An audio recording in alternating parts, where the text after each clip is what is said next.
அனைவருக்கும் திருக்குறள் வணக்கம். இன்று 21/12/2025 திருப்பூர் தமிழ் இலக்கியப் பண்ணையின் டிசம்பர் மாதாந்திர நிகழ்வு நடைபெற்றது. தமிழ்த்தாய் வாழ்த்துடன் நிகழ்வு துவங்கியது. தமிழ் இலக்கியப் பண்ணையின் செயலாளர் கார்த்திகேயன் ஐயா அவர்கள் வரவேற்புரை நிகழ்த்த, மதிப்புறு தலைவர் சுந்தரராஜ் அடிகளார் அவர்கள் தலைமை உரையாற்ற, மருத்துவர் மற்றும் தலைவர் திரு முத்துசாமி ஐயா அவர்கள் நோக்க உரை நிகழ்த்த, இன்றைய நிகழ்ச்சியின் தலைமை உரையை கவிஞர் அகரிஷி ஆலம்பா அவர்கள் நிகழ்த்தினார். தொடர்ந்து கவிதை நேரத்தில் சுனாமி ஆழி பேரலை என்ற தலைப்பிலே கவிஞர் மாரிமுத்து, கவிஞர் ஷா அப்பாஸ், கவிஞர் ரவிச்சந்திரன், முனைவர் தங்கவேலு ஐயா ஆகியோர் கவிதை வாசித்தார்கள். திருமதி தமிழ்ச்செல்வி பொங்கல் விழாவை பற்றி எடுத்துரைத்தார். அஜந்தா நாராயணசாமி ஐயா அவர்கள் திருக்குறள் சிந்தனைகளை பகிர்ந்தார். தேசத்தின் ஆணிவேர்கள் தலைப்பில் பாரத் ட்ரேடர்ஸ் மோகன்ராம் ஐயா அவர்கள் உரையாற்ற, நகைச்சுவை மருந்து என்ற தலைப்பிலே ரகுபதி ஐயா அவர்கள் அனைவரையும் சிரிக்க வைத்தார். அகரிஷி ஆலம்பாபா எழுதிய தமிழ் நீதி பகுதி 1 என்ற நூலை மருத்துவர் முத்துசாமி ஐயா வெளியிட, அஜந்தா நாராயணசுவாமி அவர்கள் பெற்றுக்கொண்டார்கள். கவிஞர் சிவதாசன் ஐயா அவர்கள் எழுதிய அவன் ஒரு தொடர்கதை நூலை தவத்திரு சுந்தர் அடிகளார் அவர்கள் வெளியிட மோகன்ராம் ஐயா அவர்கள் பெற்றுக்கொண்டார்கள். அந்த நூலின் மதிப்புரையை திரு மதுராந்தகன் வழங்கினார். ஏற்புரையில் சிவதாசன் ஐயா நூல் வளர்ந்த விதம் பற்றி பேசினார். 2026ஆம் ஆண்டுக்கான தமிழ் இலக்கிய பண்ணையின் நாள்காட்டியை மருத்துவர் முத்துசாமி ஐயா அவர்கள் வெளியிட கார்த்திகேயன் ஐயா அவர்கள் பெற்றுக்கொண்டு சிறப்பித்தார்கள். தமிழ் இலக்கிய பண்ணையின் புரவலர் ஜி ரவி ஐயா அவர்கள் அண்டார்டிகா சென்று கொண்டிருப்பது பற்றி தெரிவித்த செய்தியை மாயாவி மனோகர் அவர்கள் சபையோரிடம் ஒளிபரப்பி செய்தியை பகிர்ந்து கொண்டார். நிகழ்ச்சி தொகுப்பாளராக சாந்தி மணிமேகலை அவர்கள் சிறப்பாக தொகுத்து வழங்க நிகழ்வு இனிதே நிறைவடைந்தது.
வழங்கியிருக்கும் மருத்துவர் ஐயா அவர்களை வருக வருக என வரவேற்கின்றோம். மக்கள் பணியே மகேசன் பணி என்ற பழமொழிக்கேற்ப என்னுடைய பணி முழுவதையும் இந்த தமிழ் இலக்கிய பண்ணைக்கு என இலக்கிய பண்ணைக்கு ஆணிவேராக விளங்கும் எமது செயலாளர் கார்த்திகேயன் அவர்களை வருக வருக என வரவேற்கின்றேன் என அன்புகரம் கூட்டி ரகு ஐயா அவர்களை மேடையில் அமர்க என அன்போடு வருக வருக என வரவேற்கின்றேன். தலைமை உரையாற்ற இருக்கும் எங்களின் மதிப்புறு தலைவர் தவத்திரு சுந்தரராஜ அடியார் அவர்களையும், நோக்க உரையாற்ற இருக்கும் மருத்துவர் முத்துசாமி ஐயா அவர்களையும் வருக வருக என வரவேற்கின்றேன். இன்றைக்கு இந்த நிகழ்ச்சியில் தலைமை உரையாற்ற இருக்கும் கவிஞர் அகரசி ஆலம்பாளா பாபா அவர்களையும் வருக வருக என வரவேற்கின்றேன். இந்த மாத தலைப்பு, கவிதை தலைப்பு சுனாமி என்கின்ற ஆழி பேரலை. இந்த கவிதை தலைப்பில் பேசவிருக்கும் சிவதாசன் ஐயா அவர்களையும், மாயாவி மனோகரன் ஐயா அவர்களையும், அப்பாஸ் ஐயா அவர்களையும் வருக வருக என வரவேற்கின்றேன். அனைவருமே ஒரே ஒரு உறுதிமொழி மட்டும் எடுத்துக்கொள்வோம். தமிழ் இலக்கிய பண்ணைக்கு மாதந்தோறும் வர வேண்டும், மாதந்தோறும் கலந்துக்க வேண்டும், புதிய புதிய உறுப்பினர்களை நாம் சேர்க்க வேண்டும் என உறுதி எடுத்தாக போதும் தமிழ் இலக்கிய பண்ணை வளரும். இங்கே இப்போ நம்ம எல்லாத்துக்கும் அது ஒரு வாரத்துக்கு முன்னாடி எல்லாத்தையும் கூப்பிட்டு எல்லாத்துக்குமே சொல்லியாச்சு. ஆனால் இங்கே கூட்டம் குறைவாக இருக்குது. எனவே அந்த உறுதிமொழி மட்டும் எடுத்துக்கிட்டே நம்ம தமிழ் இலக்கிய பண்ணைக்கு ஒரு நம்ம இந்த பூமியை நிலமகள்னு சொல்லுவோம், பூமி தாயின்னு சொல்லுவோம். அந்த பூமி தாய் ஒரு நாள் திருவள்ளுவரை பார்க்க வராங்க. திருவள்ளுவர் பார்க்க வரும்போது அப்போ திருவள்ளுவர் எங்கிருந்தான்னு கேட்குறோம். ஏன்னா பூமி தாய் பெண்ணுருவம் கொண்டு திருவள்ளுவர் பார்க்க வராங்க. அப்போ அவங்க கேட்குறோம், வாமாவா என்ன திடீர்னு மகனை பார்க்குறேன் அப்படின்னு கேட்டோடனே அந்த அம்மா சொல்கிறாங்க, மகனை பார்க்க வரக்கூடாது அப்படிங்கிறாங்க. அதுக்கு திருவள்ளுவர் சொல்கிறேன், காரணம் இல்லாமல் நீ வரமாட்டேம்மா, என்ன காரணம்னு சொல்லு அப்படின்னு கேட்டேன். நீ 1330 திருக்குறளை எழுதிட்டு இருக்கிற, அதில் என்னை பற்றி எதாவது எழுதியிருக்கிறியா அப்படின்னு பார்க்கலான்னு வந்தேன் அப்படின்னு அந்த அம்மா சொல்கிறாங்க. அதை பூமி தாய் சொல்கிறாங்க, தாயை உன்னை பற்றி நிறையா இருக்கு, அது நீயே சொல்லு அப்படின்னு திருவள்ளுவர் சொல்லுவோம். அந்த அம்மா சொல்கிறாங்க, என்னால் தான் இரவும் பகலும் மாறி மாறி வருது, இதன் தரும் பனிக்காற்றும் என்னால் தான் வருது, புயலும் நான் தான் வீசுகின்றேன், ஏரி குளம் ஆறு இயற்கையை நான் நிறைய கொடுத்துருக்கிறேன். அதுக்கு எதிர்பாராக சுனாமி, எரிமலை, பூகம்பம் எதையும் தந்திருக்கிறேன். பச்சை பசல் போன்ற வயல்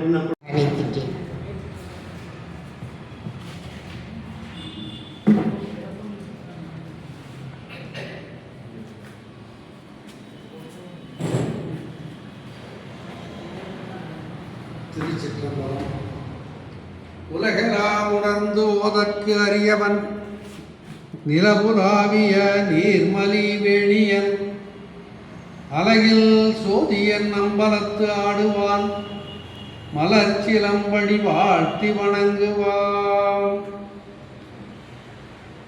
மிக ஒரு அற்புதமான நிகழ்வாக 2 ஆண்டுகள் கழித்து 10 மாதங்கள் கழிந்து 34வது நிகழ்ச்சியாக நமது தமிழ் இலக்கிய பண்ணையானது நடைபெற்று கொண்டிருக்கின்றது. தமிழ் இலக்கிய பண்ணை என்றாலே தமிழ் பணிகள் மாத்திரம் அல்லாமல் இந்த தமிழ் பண்ணையிலே நிரம்ப செடிகளையும் கொடிகளையும் மரங்களையும் கனிகளையும் வளர்க்கின்ற பணியை மருத்துவர் ஐயா அவர்கள் செய்து கொண்டிருக்கின்றார்கள். ஐயா அவர்களுக்கு கடந்த வாரம் 85வது அகவை தினம். வாழ்த்துக்கள். மண்ணில் நல்ல வண்ணம் வாழலாம் வைகளும், எண்ணில் நல்ல கதிக்கு யாதுவோர் குறைவில்லை, கண்ணில் நல்ல குறும் கழுமத வளநகர் பெண்ணின் நல்லாளொடும் பெருந்தகை இருந்ததே. பெண்ணின் நல்லாளொடும் பெருந்தகை இருந்ததே. மத்துரையால் பெண்ணின் நல்லாளொடும் பெருந்தகையாக இன்னும் 100 ஆண்டு காலம் வாழ்ந்து இந்த தமிழ் பணியை செய்ய வேண்டும் என்று வாழ்த்திக் கொள்கிறேன். வாழ்த்துவதற்கு அருகதை இருக்கிறது. ஆக இந்த தமிழ் பண்ணைகளை பார்த்திங்கன்னா இன்றைக்கி மிக அற்புதமான செடிகள் கொடிகள் எல்லாம் வந்துட்டு இருக்குன்னு சொன்னேன். நிறைய எழுத்தாளர்கள், நிறைய கவிஞர்கள், இப்படி நான் கூட இந்த மிகப்பெரிய தமிழ் பண்ணையில், ஏன்னா அந்த மிகப்பெரிய செடிகள் வளர்ச்சியை பார்க்கும்போது என்னடா இதெல்லாம் இப்படி வளருதுன்னு வாட்ச்மேன் கேட்டால் சிறுசாகி போச்சு, வெளியில் செடிகள் விடக்கூடாதுன்னு நினைக்கிறேன். ஆனால் வெளியில் இருக்கிற அத்தனை பண்ணையிலிருந்து வந்து செடிகளை வாங்கிட்டு இருக்காங்க, தேடி வந்து வாங்குறாங்க ஒவ்வொருத்தரையும்.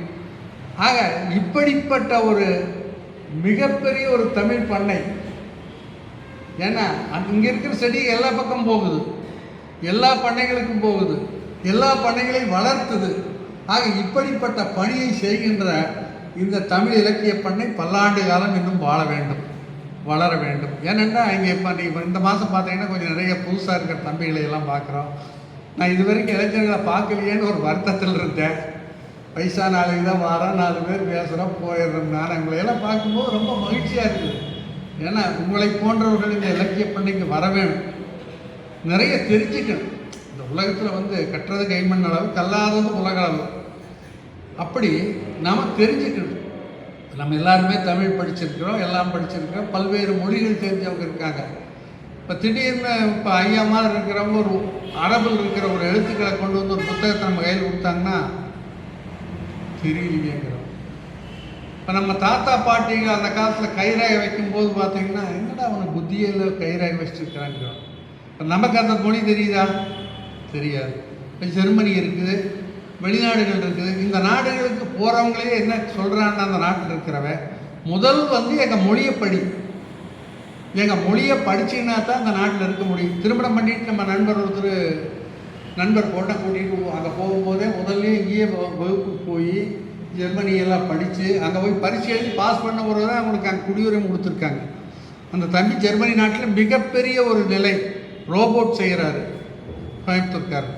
ஆக இப்படி எல்லா நாடுகளும் மொழிகள் வேண்டுமென்று ஆசைப்படுகின்ற நேரத்தில் நாம் இங்கே நமது மொழியை வளர்க்க வேண்டும் என்று ஆசைப்படுகிறோம். ஏன்னா இன்றைக்கி எல்லாம் அரசியலில் பார்த்திங்கன்னா என்னென்னவோ பேசுகிறான், என்னென்னவோ சொல்கிறான். ஏன்னா அவங்களுக்கு தேவை பதவி, நமக்கு ஒரு பதவி வேண்டாம். நமக்கு என்ன பதவி வேணும்? அதனால் அதைத்தான் திருவள்ளுவர் ரொம்ப அற்புதமாக சொன்னார். யாதானும் நாடாமல் ஊறாமல் என்னொருவன் சாந்துணையும் கல்லாத ஆறு. அந்த கல்விங்கிறது படித்த ஒருவனுக்கு தன்னுடைய நாடும் தன்னுடைய ஊரும் அல்லாமல் அவன் போகின்ற நாடுகளும் ஊர்களும் அவனுடைய நாடுகளும் ஊர்களும் அவனுக்கு சொந்தம். இப்போ படிச்சுட்டு வெளிநாட்டில் இருக்கிறவங்களுக்கு எல்லாருக்குமே அந்த நாடு அவங்களுக்கு சொந்தம். அமெரிக்காவுக்கு போனீங்கன்னா மிகப்பெரிய மருத்துவர்கள், விஞ்ஞானிகள். இப்போ இந்தியாவில் வந்து ராக்கெட் வர்றாங்கன்னா இந்தியா ராக்கெட் வர்றதுக்கு உண்டான அடிப்படை தத்துவங்கள் நிறைந்தது இன்றைக்கி தமிழ் படித்து தமிழ்நாட்டில் சாதாரண தமிழ் கல்வி படித்தவங்க. ஆக இப்படிப்பட்ட படித்தவர்கள் மத்தியில் இன்றைக்கி மிகச் சிறப்பாக நம்ம தமிழ் பண்ணி சென்று கொண்டிருக்கிறது. அப்படித்தான் கம்பர்கிட்ட போய் சோழமன்னன் சொன்னாரா, ஏய் சும்மா இருக்கணும், குறுக்குமார் பேசக்கூடாது, உனக்கு தமிழ் படிச்சிருக்கீங்க பேசக்கூடாதுன்னாரா. அவர் சொன்னார், மன்னமனும் நீயோ வளநாடு முகதோ உன்னை அறிந்தோ தமிழை கற்றேன். உன்னை பார்த்தையா படித்த தமிழ, நீதான் பெரிய அரசனா, எங்கே போனாலும் உழைச்சி கொள்ளையானார். என்னை விரைந்தேற்று கொள்ளாத வேந்து உண்டோ? நான் போனேன்னா அப்போ ஏற்றுக்குவான், அன்னைக்கு அரசவையில் எனக்கு இடம் கொடுப்பான். அப்படிப்பட்ட வேந்தர்கள் நிறைந்த நாடு இது, புறங்கேற்று கொள்ளாத கொம்புனர். ஆக கல்வியினுடைய அருமை நம்ம எவ்வளோக்கு எவ்வளோ படிச்சிருக்கிறோமோ அந்த அளவுக்கு நமக்கு சிறப்பு கிடைக்கும். நான் ஆசைப்படுறதுன்னா திருக்குறள் ஆசைப்படுறேன். வள்ளலாருடைய திரு அருட்பு ஆசைப்படுறேன், திருவாசகம் ஆசைப்படுறேன். தமிழில் பார்த்தீங்கன்னா ஆன்மீக இலக்கியத்தில் வந்து எனக்கு முழுக்க முழுக்க உடன்பாடு உள்ள ஒரு நூல் வந்து திருவாசகம் என்னுடைய ஆன்மீகத்துக்கு. ஏன்னா எல்லோரும் ஒவ்வொருத்தரும் ஒவ்வொரு நாளும் இருப்பாங்க, ஒவ்வொருத்தர் நூல்கள் பிடிப்பாங்க, ஒவ்வொரு ஆசைப்படுவாங்க. ஆனால் என்னுடைய ஆசை தான் அது. ஆக அப்படிப்பட்ட ஆசையை நிறைவேற்றுறவரும் ஐயா வந்து நமக்கு நிறைய சொல்லிட்டு இருக்காரு. அவரையும் வாழ்த்துறேன். அடுத்தது பார்த்தீங்கன்னா திருமங்கையாழ்வார் வந்து கணிக்கண்ணன்கிற அரசவையில் இருக்கார், அந்த அரசவையில் இருக்கார். அப்போது அந்த கணிக்கண்ணன் என்னடா நீ பாட்டில் அது வர்ற போகிற சும்மா பெருமாள் பேசிகிட்டே இருக்கேன்னாரு. அப்போ தான் கணிக்கண்ணன் சொன்னார், இந்த திருமங்கையாழ்வார் சொன்னார், கணிக்கண்ணன் கோவென்றான்.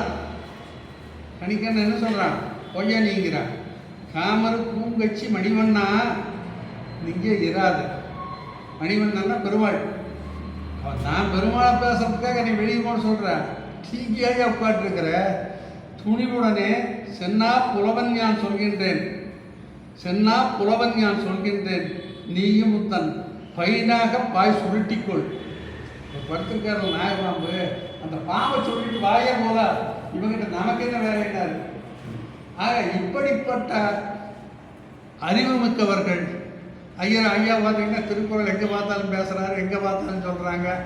அப்படிப்பட்ட திருக்குறள் வேந்தர்கள் தான் இந்த அவையில் இருக்கிறாங்க. ஆக இப்படிப்பட்டவர்களோடு இணைந்து இதுவரைக்கும் செயல்பட நமக்கு வாய்ப்பளித்த மருத்துவர் ஐயா அவர்களுக்கு நன்றியையும் வணக்கத்தையும் தெரிவித்துக் கொள்கிறேன். ஐயா அவர்களுடைய அகவை தினத்துக்கு எங்கள் திருமணத்தின் சார்பாக வாழ்த்தை தெரிவித்துக் கொள்கிறோம். நன்றி.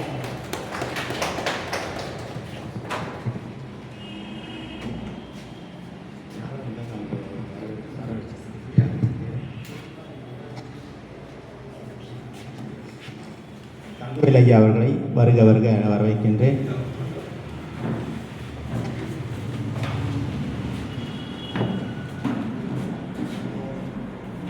மோகன் ஐயா அவர்களையும் வருக வருக என வரவேற்கின்றேன்.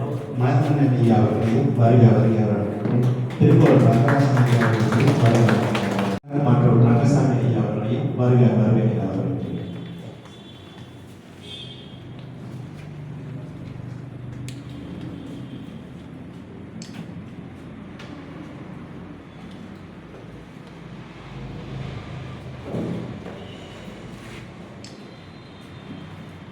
இந்த புத்தகங்களை ஐயா அவர்களுக்கு நான் திருமணத்தின் சார்பாக ஐயா படிக்க வேண்டும். அதே மாதிரி இங்கே தமிழுக்காகவே ஐயா வந்து நிறைய திருவாசகம், வள்ளலார் போன்ற நிகழ்வுகளில் ரொம்ப தொய்வுள்ளவர். திருக்குறளே அவர் ரொம்ப தொய்வாக இருக்காரு. அவரையும் பாராட்டி வாழ்த்தி நம்ம திருமணத்தின் சார்பாக வணங்கிக் கொள்கிறோம். நன்றி, வணக்கம்.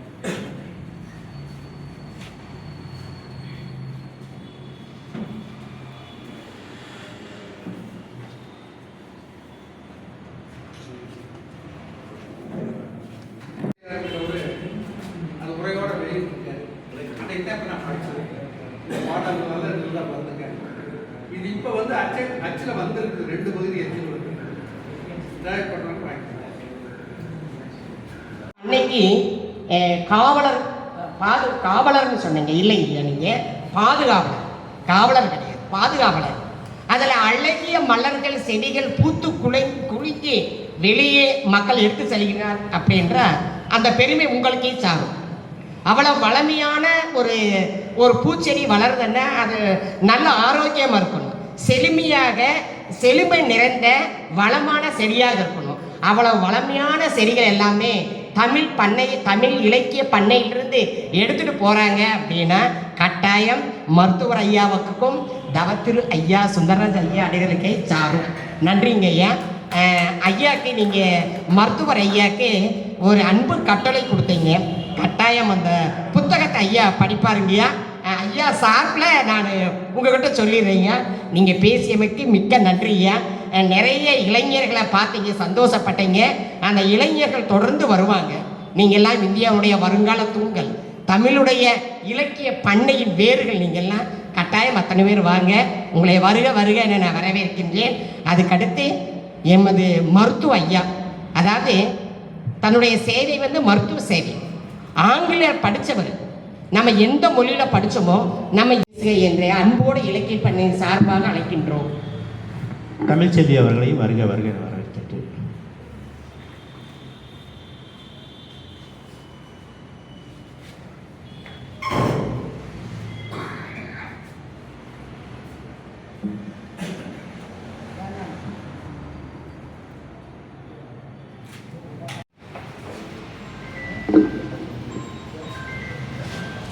இந்த தமிழ் இலக்கிய பண்ணையின் அழைப்பினை ஏற்று எங்களையெல்லாம் மதிக்கும் வகையிலும் மகிழ்விக்கும் வகையிலும் இங்கே வந்திருக்கிற அனைத்து நண்பர்களுக்கும், கவிஞர்களுக்கும், இலக்கிய நண்பர்களுக்கும், திருக்குறள் முற்றோதிய பல பேர் அறிஞர்களுக்கும் என்னுடைய வணக்கங்களையும் வாழ்த்துக்களையும் தெரிவித்துக் கொள்கிறேன்.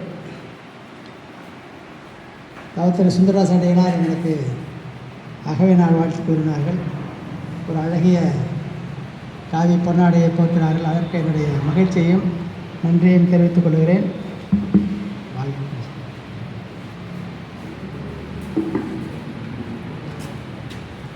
இந்த தமிழ் பண்ணையின் நோக்கமே இலக்கியம் மட்டும் வளர்ப்பதல்ல. இது பண்ணை என்றால் இலக்கியம் தவிர்த்து மற்ற செய்திகளையும் மக்களுடைய வாழ்வாதாரங்களையும் பேசக்கூடிய ஒரு நிகழ்வு. அதற்காகத்தான் நாங்கள் நிறைய வெவ்வேறு விவசாயிகளை கூப்பிட்டு பேச சொல்லுகிறோம், தொழில்களை கூப்பிட்டு பேச சொல்லுகிறோம், அறிஞர்களை கூப்பிட்டு பேச சொல்லுகிறோம். இது இலக்கியம் மட்டுமல்ல, மற்ற எல்லா அறிவுரையும் நமக்கு கிடைக்க வேண்டும். நாம் மக்களுக்கு இதை சென்று விதைக்க வேண்டும் என்ற நோக்கத்தோடு ஆரம்பிக்கப்பட்டது தான் இலக்கிய பண்ணை. முக்கியமாக உலகில் வாழ் மக்கள் எல்லோரும் இன்புற்றிருக்கிறதே, இன்புற்றிருப்பதையெல்லாம் வேறொன்றும் அறியாமல் பரபரமே என்று கூறிய மகானுடைய வாக்கு கிணங்க உலகம் உய்விக்க, உலகம் நல்ல முறையில் மகிழ்ச்சியாக வாழ எங்களுடைய வாழ்த்துக்களை தெரிவித்துக் கொள்கிறேன். நான் ஒரு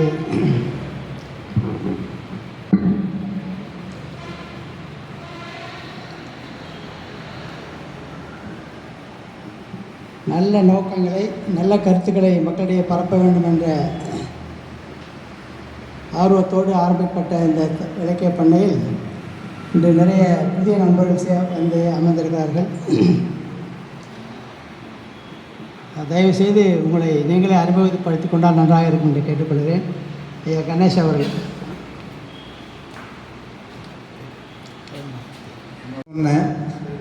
ஆனால் இது பார்க்குறப்ப ஏதோ முதியோர்கள் மட்டும் இல்லை, சில கருத்துக்களை கேட்கும் வண்ணம் சில இளைஞர்களும் இருக்கிறத பார்க்குறப்ப இந்த தமிழ் இலக்கிய இந்த அவையில் அமர்ந்திருக்கும் அனைத்து சான்றோர்களுக்கும் என் முதற்கண் வணக்கத்தை தெரிவித்துக் கொள்கின்றேன். நான் ரவிச்சந்திரன், மேட்டுப்பாளையத்திலிருந்து முன்னாள் இராணுவ வீரர். இங்கு எனது நண்பர்கள் இருவரும் மிகவும் ஆர்வமாக அந்த கூட்டத்தில் கலந்து கொண்டு பங்கேற்று கொண்டிருக்கிறார்கள். அவருடன் சேர்ந்து எனக்கு விருப்பத்துடன் வந்துள்ளது. எனக்கு அதிகம் பேச வராது, தவறு இருந்தால் மன்னித்துக் கொள்ளும். நன்றி.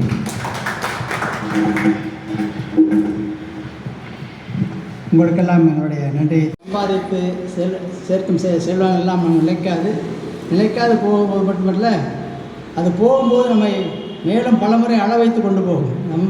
அதிக வேதனையோடு நாம் எப்படி மகிழ்ச்சியோடு சம்பாதித்தோமோ அதை விட மிகுந்த பல மடங்கு வேதனையோடு நம்ம விட்டு போகும் என்று கூறுகிறார். ஆனால் நாம் அறத்தோடு வாழ வேண்டும், அறச்செயலோடு வாழ்ந்து நம்ம வாழ்க்கையை பயன்படுத்தி கொள்ள வேண்டும்.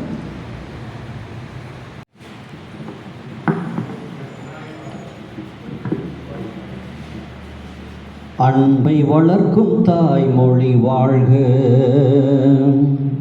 நம் அறிவை வளர்க்கும் தமிழ் மொழி வளர்க,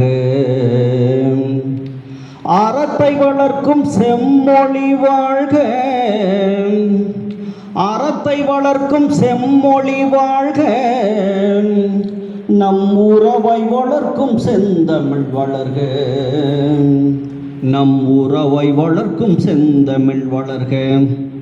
தாய் தமிழ் அன்னையை வாழ்த்தி வணங்கியும் இங்கே வருகை தந்திருக்கக்கூடிய ஆண்டோர்கள், சான்றோர்கள், பெரியோர்கள் அனைவரையும் வாழ்த்தி வணங்கியும் என்னுடைய தலைமை உரையை தொடங்குகிறேன். இந்த நிகழ்ச்சிக்கு கார்த்திக் ஐயா அவர்கள் அழைத்தார்கள். உங்களைத்தான் சிறப்பு இந்த மாதத்தினுடைய தலைமை உரையை நிகழ்த்த வேண்டும் என்று கேட்டுக்கொண்டார்கள். அப்பொழுதுதான் 1 வருடமாக போராடி தமிழ் நீதி பாகம் 1 என்ற நூல் முழுமை அடைந்திருந்தது. அந்த நூலை எப்படியாவது வெளியீடு செய்ய வேண்டும் என்று ஐயாவிடம் கேட்டோம். அவர் மருத்துவர் ஐயாவும் அதற்கு அனுமதி கொடுத்தார்கள். அந்த வகையிலே அந்த நூல் வெளியீட்டு விழா, அதாவது இந்த நூலை எழுதியது நான் அல்ல, அனைத்தும் தமிழ்த்தாய் தமிழ் அருளிய அந்த தத்துவங்கள் தான் அந்த நூலில் இருக்கிறது. என்னுடைய பங்கு எதுவும் இல்லை.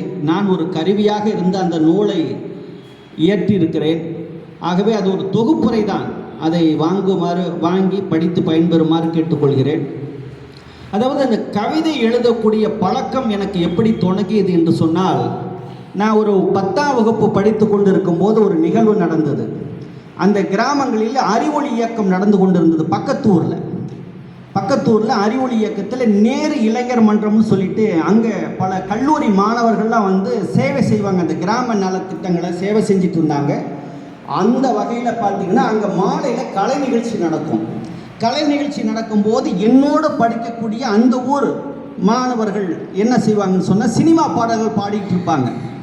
அப்போது வந்து கமலஹாசன் படம் ராஜா கைய வச்சா ராங்கா போனதில்லைன்னு பாடுவாங்க. அப்புறம் என்னோட ஒரு சக தோழி ஜேங்கிற இன்செல்ல ஒரு மாணவி படிச்சுட்டு இருப்பாங்க. காதலுக்கு ஜே, இப்படித்தான் பாடிட்டு இருந்தாங்க. அங்கே இருக்கக்கூடிய பெரியவர்கள் முளைச்சி 3 இன வரல, இந்த பையன் என்னமா பாடுறாடுங்க பாரு அப்படின்னு சொல்லிட்டு இருந்தாங்க. அப்போது எனக்கு அப்போ தான் தோணுச்சு, நாம் ஏன் சொந்தமாக எழுதி பாடலாமே அப்படிங்கிற எண்ணம் வந்தது. அப்போது அரசு பள்ளியில் நான் படித்ததுனால தினம் ஒரு மாணவன் வந்து ஒரு திருக்குறள் சொல்லணும். தினம் காலையில் ப்ரேயரில் ஒரு மாணவன் வந்து ஒரு திருக்குறள் சொல்லணும். அப்படி எனக்கு வந்து திருக்குறள் வந்து துப்பாருக்கு துப்பாயே அந்த குறளை சொன்னேன். அப்போ ஏன் மலையை பற்றி நம்ம எழுதக்கூடாது? கிராமத்துக்கு மழை தானே அவசியம். இப்போ மலையை பற்றி எழுதணும். நான் ரொம்ப வறுமை கோட்டில் இருக்கிறதுனால சனி ஞாயிற்றுக்கிழமை மலைக்கு போய் கொல்லிமலையில் தான் விறகு சுமந்து தான் நான் படித்தேன். கொல்லிமலைக்குள்ளே தான் கிடப்பேன். கொல்லிமலை தான் என்னுடைய பூர்வீகம் கூட. அந்த கொல்லிமலைக்குள்ளே விறகு பொறுக்கிட்டு வான்வெளியை பார்க்குறேன், மேகங்களை பார்க்குறையே இந்த மலையை பற்றி பாட்டு எழுதலாம். அப்படிங்கும்போது முதல் வரி, உன்னோடு நானும் என்னோடு நீயும் விளையாட பாபா மலையே. இந்த பாடல் தான் முதல் பாடல், முதல் கவிதை. இப்போ இந்த கவிதையை வந்து ஓரளவுக்கு பாடி பழகிட்டு அந்த மாலை கலை நிகழ்ச்சியில் போய், நான் பக்கத்தூர் தான் இருந்தாலும் அனுமதி கேட்டு பாடுறேன். பாடி முடிப்பதற்குள் மழை கொட்டுது. அப்போது அந்த மாணவ பருவத்தில் முதல் எனக்கு அதுதான் உயிர். அப்போது அந்த கிராமத்தில் இருக்கக்கூடிய பெரியோர்கள் அடுத்த நாள் நான் திண்ணையில் படிச்சுட்டு இருக்கும்போது அவங்க அந்த வழியாக வரும்போது சைக்கிளை நிறுத்திட்டு வந்து என்கிட்ட வந்து பேசிட்டு போவாங்க. தம்பி, நல்லா அருமையாக பாடினீங்க, மழையே வந்துருச்சு, உன்னுடைய வார்த்தையில் வந்து ஒரு தமிழ் தாய் இருக்கிறாள், இதை வளர்த்துக்குங்க அப்படின்னாரு. அதுலேருந்து தொடர்ந்து என்னுடைய வாழ்க்கையில் நடக்கக்கூடிய சம்பவங்களை தத்துவமாக அப்படி எழுதிட்டே இருந்தேன். அப்போது திருப்பூருக்கு வேலை வாய்ப்பு தேடி நான் வந்தேன். திருப்பூருக்கு வேலை, அப்போ கவிதைகள் அதிகமாக எழுதிட்டால் கலைஞர்களுக்கு என்ன தோணும்னா, சினிமா துறை மேலே ஒரு தாக்கம் இருக்கும். சினிமா துறைக்கு போகலாம் அப்படின்னு நினைக்கும் போது நான் பெஸ்ட் இன்டர்நேஷனலில் வேலை செஞ்சேன். அவர் பெஸ்ட் ராமசாமி பெரிய கவுண்டர் பொண்ணுன்னு படம் எடுத்திருந்தார். அப்போ அவரை போய் பார்த்து, ஐயா எனக்கு சினிமாவில் வேலையை ஏதோ ஒரு வாய்ப்பு வாங்கி கொடுங்க அப்படின்னு. அவர் என்னை மேலைங்களையும் பார்த்துட்டு, உனக்கு பணம் இருக்கா அப்படின்னு கேட்டார். ராமரும் மனிதர்கள் தான், அவர்கள் யாரும் தங்களை வணங்கச் சொல்லவில்லை, எல்லோரையும் சமமாக பாவித்து வாழ்ந்து காட்டினார்கள் என்பதைத்தான் குரானும் பைபிளும் வேதங்களும் இடதங்களும் இந்த அறிவுண்மையைத்தானே வலியுறுத்துகின்றன. இது புரியாமல் நல்ல மனிதர்களை சிலையாக்கி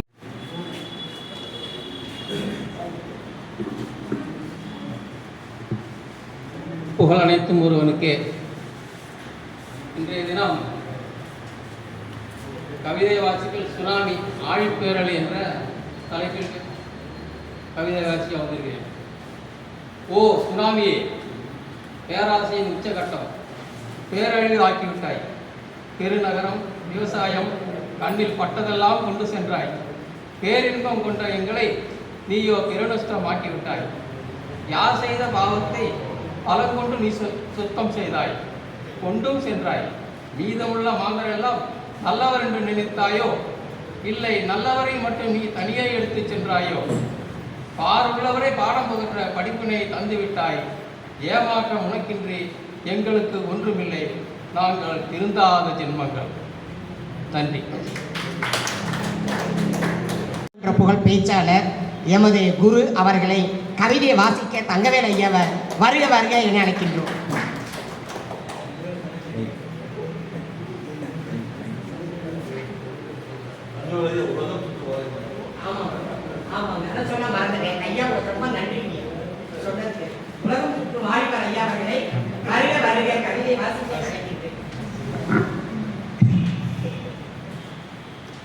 சுனாமிங்கிற தலைப்பு கொடுத்துருக்கீங்க. அதை நான் கடலை தாயாக எடுத்து கடலம்மா என்கின்ற தலைப்பில் வாசிக்கிறேன். கண்ணுறும் கடலின் காட்சி கவின்மிகு காட்சி அம்மா, கண்ணுறும் கடலின் காட்சி கவின்மிகு காட்சி அம்மா, உன்னிடத்தில் அன்பு கொண்டு கடலலை காண வந்தோம், உன்னிடத்தில் அன்பு கொண்டு கடல் அலையை காண வந்தோம். கண்ணால் பார்த்திருக்க ஆழி பேரலையாய், கண்ணால் பார்த்திருக்க ஆழி பேரலையாய் வந்து போர் நடந்த இடம் போல ஆக்கிவிட்டாய், போர் நடந்த இடம் போல ஆக்கிவிட்டாய். எங்கள் உறவுகளை இழுத்து கொண்டு சென்றாய். காண்பதற்கு வந்தவர்களை காலனிடம் கொண்டு சென்றாய், காண்பதற்கு வந்தவர்களை காலனிடம் கொண்டு சென்றாய். ஆளியாய் இருந்த நீ முதுமக்கள் தாலியாய் ஆனது எப்போது, ஆளியாய் இருந்த நீ முதுமக்கள் தாலியாய் ஆனது எப்போது? யார் உனக்கு தீங்கு செய்தார்கள், யார் உனக்கு தீங்கு செய்தார்கள், யார் உனக்கு கட்டளையிட்டார்கள்? காலனா அல்லது தேவதூதனா, அல்லாவின் ஆணையா, இழுத்துவா அவர்களை என்று சொன்னது யார்? யார் உனக்கு கட்டளையிட்டார்கள்? காலனா அல்லது தேவதூதனா, அல்லாவின் ஆணையா, இழுத்துவா அவர்களை என்று சொன்னது யார்? குழந்தைகள், பெண்கள், ஆண்கள், முதியவர்கள் என்றும் பாராமல் இழுத்து வர சொன்னது யார்? கொலையாளிக்கு கூட குழந்தைகளை கண்டால் இரக்கம் வரும், கொலையாளிக்கு கூட குழந்தைகளை கண்டால் இரக்கம் வரும். ஆனால் இரக்கமற்ற ராட்சசியே ஏன் எங்களை மட்டும் விட்டுவிட்டாய்? இரக்கமற்ற ராட்சசியே ஏன் எங்களை மட்டும் விட்டுவிட்டாய்? பார்த்து கண்ணீர் சிந்தவா, பார்த்து கதறி அளவா, பார்த்து பார்த்து பைத்தியமாக்கவா? பார்த்து கண்ணீர் சிந்தவா, பார்த்து கதறி அளவா, பார்த்து பார்த்து பைத்தியமாக்கவா? கடலம்மா போதும் அம்மா போதும், இனியும் சீராதே எங்களை தாக்காதே, இனியும் சீராதே எங்களை தாக்காதே. உன்னாலே உயிர் வாழ்ந்தோம், உன்னாலே உயிர் வாழ்ந்தோம், உன்னாலே உயிர் விட்டார்கள். உடமையை இழந்தார்கள், உறவை இழந்தார்கள், கணக்கில்லா மாண்டவர்கள் கடலம்மா உன் கரையிலே கிடக்கிறார்கள். இதுவா கவின்மிகு காட்சி? நன்றி, வணக்கம். கவிஞர் ரவிச்சந்திரன் அவர்களை கவிதை வாசிக்க அன்போடு அழைக்கின்றோம்.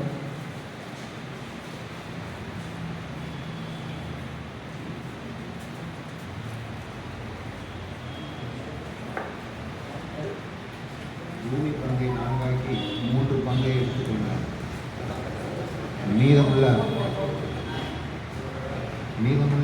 நிலப்பரப்பில்களுக்கு வாழ்வளித்தார். தீராத பசியில் மீண்டும் எங்களை சீண்டுகிறார். சுனாமி என்ற பெயர் கொண்டு பேரழிவு பெருந்துயரும் தீராத கோபத்துடன் ஆண்டுக்கு ஒரு பெயர் கொண்டு அடிக்கடி வந்து சேர்கிறார்.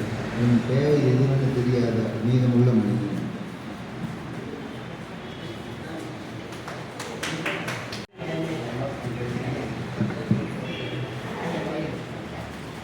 அதாவது இதுக்கு முன்னாடி தலைவரை அவர்கள் மற்றும் தமிழ் இலக்கிய பண்ணையினுடைய அனைத்து நிர்வாகிகளுக்கும் மற்றும் கௌரவ தலைவர் மற்றும் தலைவர் ஏனைய நிர்வாகிகளும் கவியரங்க தலைவர் திருமுருகன் கவியரங்க தலைவராக இன்றைக்கு ஆலம்பாபா அவர்கள் பொறுப்பெடுத்திருக்கிறார்கள்.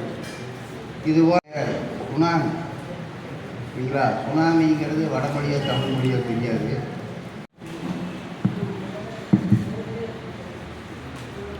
அவையோர் அனைவருக்கும் வணக்கம். பொங்கல் விழா, பொங்கலோ பொங்கல் என்று சொல்லும் போதே நம்மளுக்கெல்லாம் ஒரு மிக்க மகிழ்ச்சி. எந்த விழாவையும் நம்ம அப்படி சொல்ல மாட்டோம். கண்டிப்பாக சொல்லுவோம், தீபாவளி தீபாவளி சொல்ல மாட்டோம். சரிங்களா? ஆனால் பொங்கல் சொல்லும்போது பொங்கலோ பொங்கல் இல்லாமல் ரொம்ப மகிழ்ச்சியாக சொல்லக்கூடிய ஒரு விழா தான் பொங்கல் விழா. இது விவசாயிகளின் ஒரு பொன்னாள், இணக்கத்தின் விழா, அறுவடை திருநாள் அல்லது மகா சங்கராந்தி என்று நாம் பல பேர்களோடு இந்த விழாவை நம்ம சொல்லிக்கொண்டு வருகிறோம். ஆனால் சோழர் காலத்தில் பொங்கலுக்கு வந்து என்ன பேர் வச்சிருக்காங்க அப்படின்னா, ராஜேந்திர சோழர் காலத்தில் திருவெற்றியூர் கல்வெட்டில் பொங்கல் விழாக்கு என்ன பேர் அப்படின்னா பதியீட்டு விழா. பதியீடு என்றால் முதல் அறுவடையாகும். பதியீடு என்றால் முதல் அறுவடையாகும். அதே போல பார்த்தீங்கன்னா இந்த கங்கை கொண்ட ராஜேந்திர சோழன் அவரோட கால கல்வெட்டில் என்ன சொல்றாங்க அப்படின்னு பார்த்தீங்கன்னா, பொங்கலுக்கு மகாட சங்கர மணப்பெரும்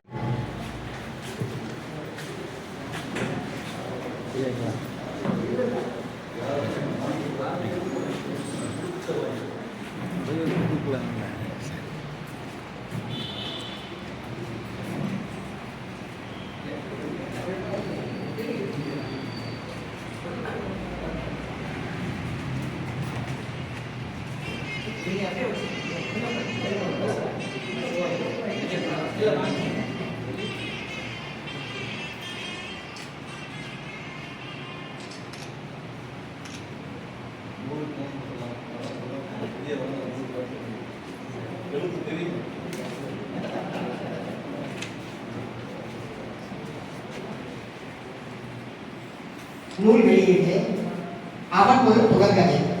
ஆசிரியர் சிவதாசன். வெளியீடு பெறுவர் சுந்தர கையாண்டிகள் அடையாளம். பெற்றுக்கொள்வர் மோகன்ராவ் ஐயா அவர்கள்.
திருச்சிற்றம்பலம்.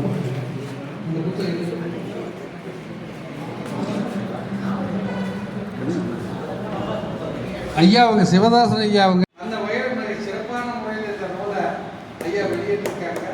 அவர் பல்லாண்டு வாழ்த்து இன்னும் எதுவாக திருப்பூரை பற்றி அவரை பற்றி எல்லா நூல்களையும் வெளிவர வாழ்த்து விடைபெறுகிறீர்கள். ஐயா வந்திருக்காங்க. உங்களுக்கு போகணும், அதனால் எல்லா திட்டமும் வணங்கி வழிவிட கேட்டுக்கொள்கிறேன். அஜய நாராயணசுவாமி ஐயா அவர்களை பேச அழைக்கின்றேன்.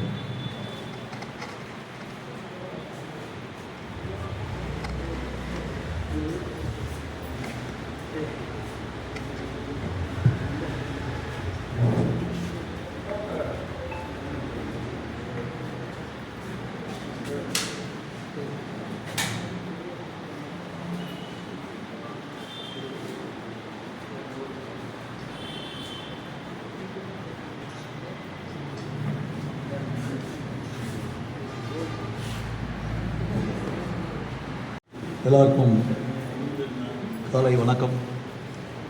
மேடையில் இருக்கக்கூடிய சான்றோர்களுக்கும் தமிழின்பால் ஈடுபாடு கொண்டு இங்கே வந்திருக்கும் அனைத்து நண்பர்களுக்கும் அடியேன் பணிவான வணக்கங்களை தெரிவித்துக் கொள்கிறேன்.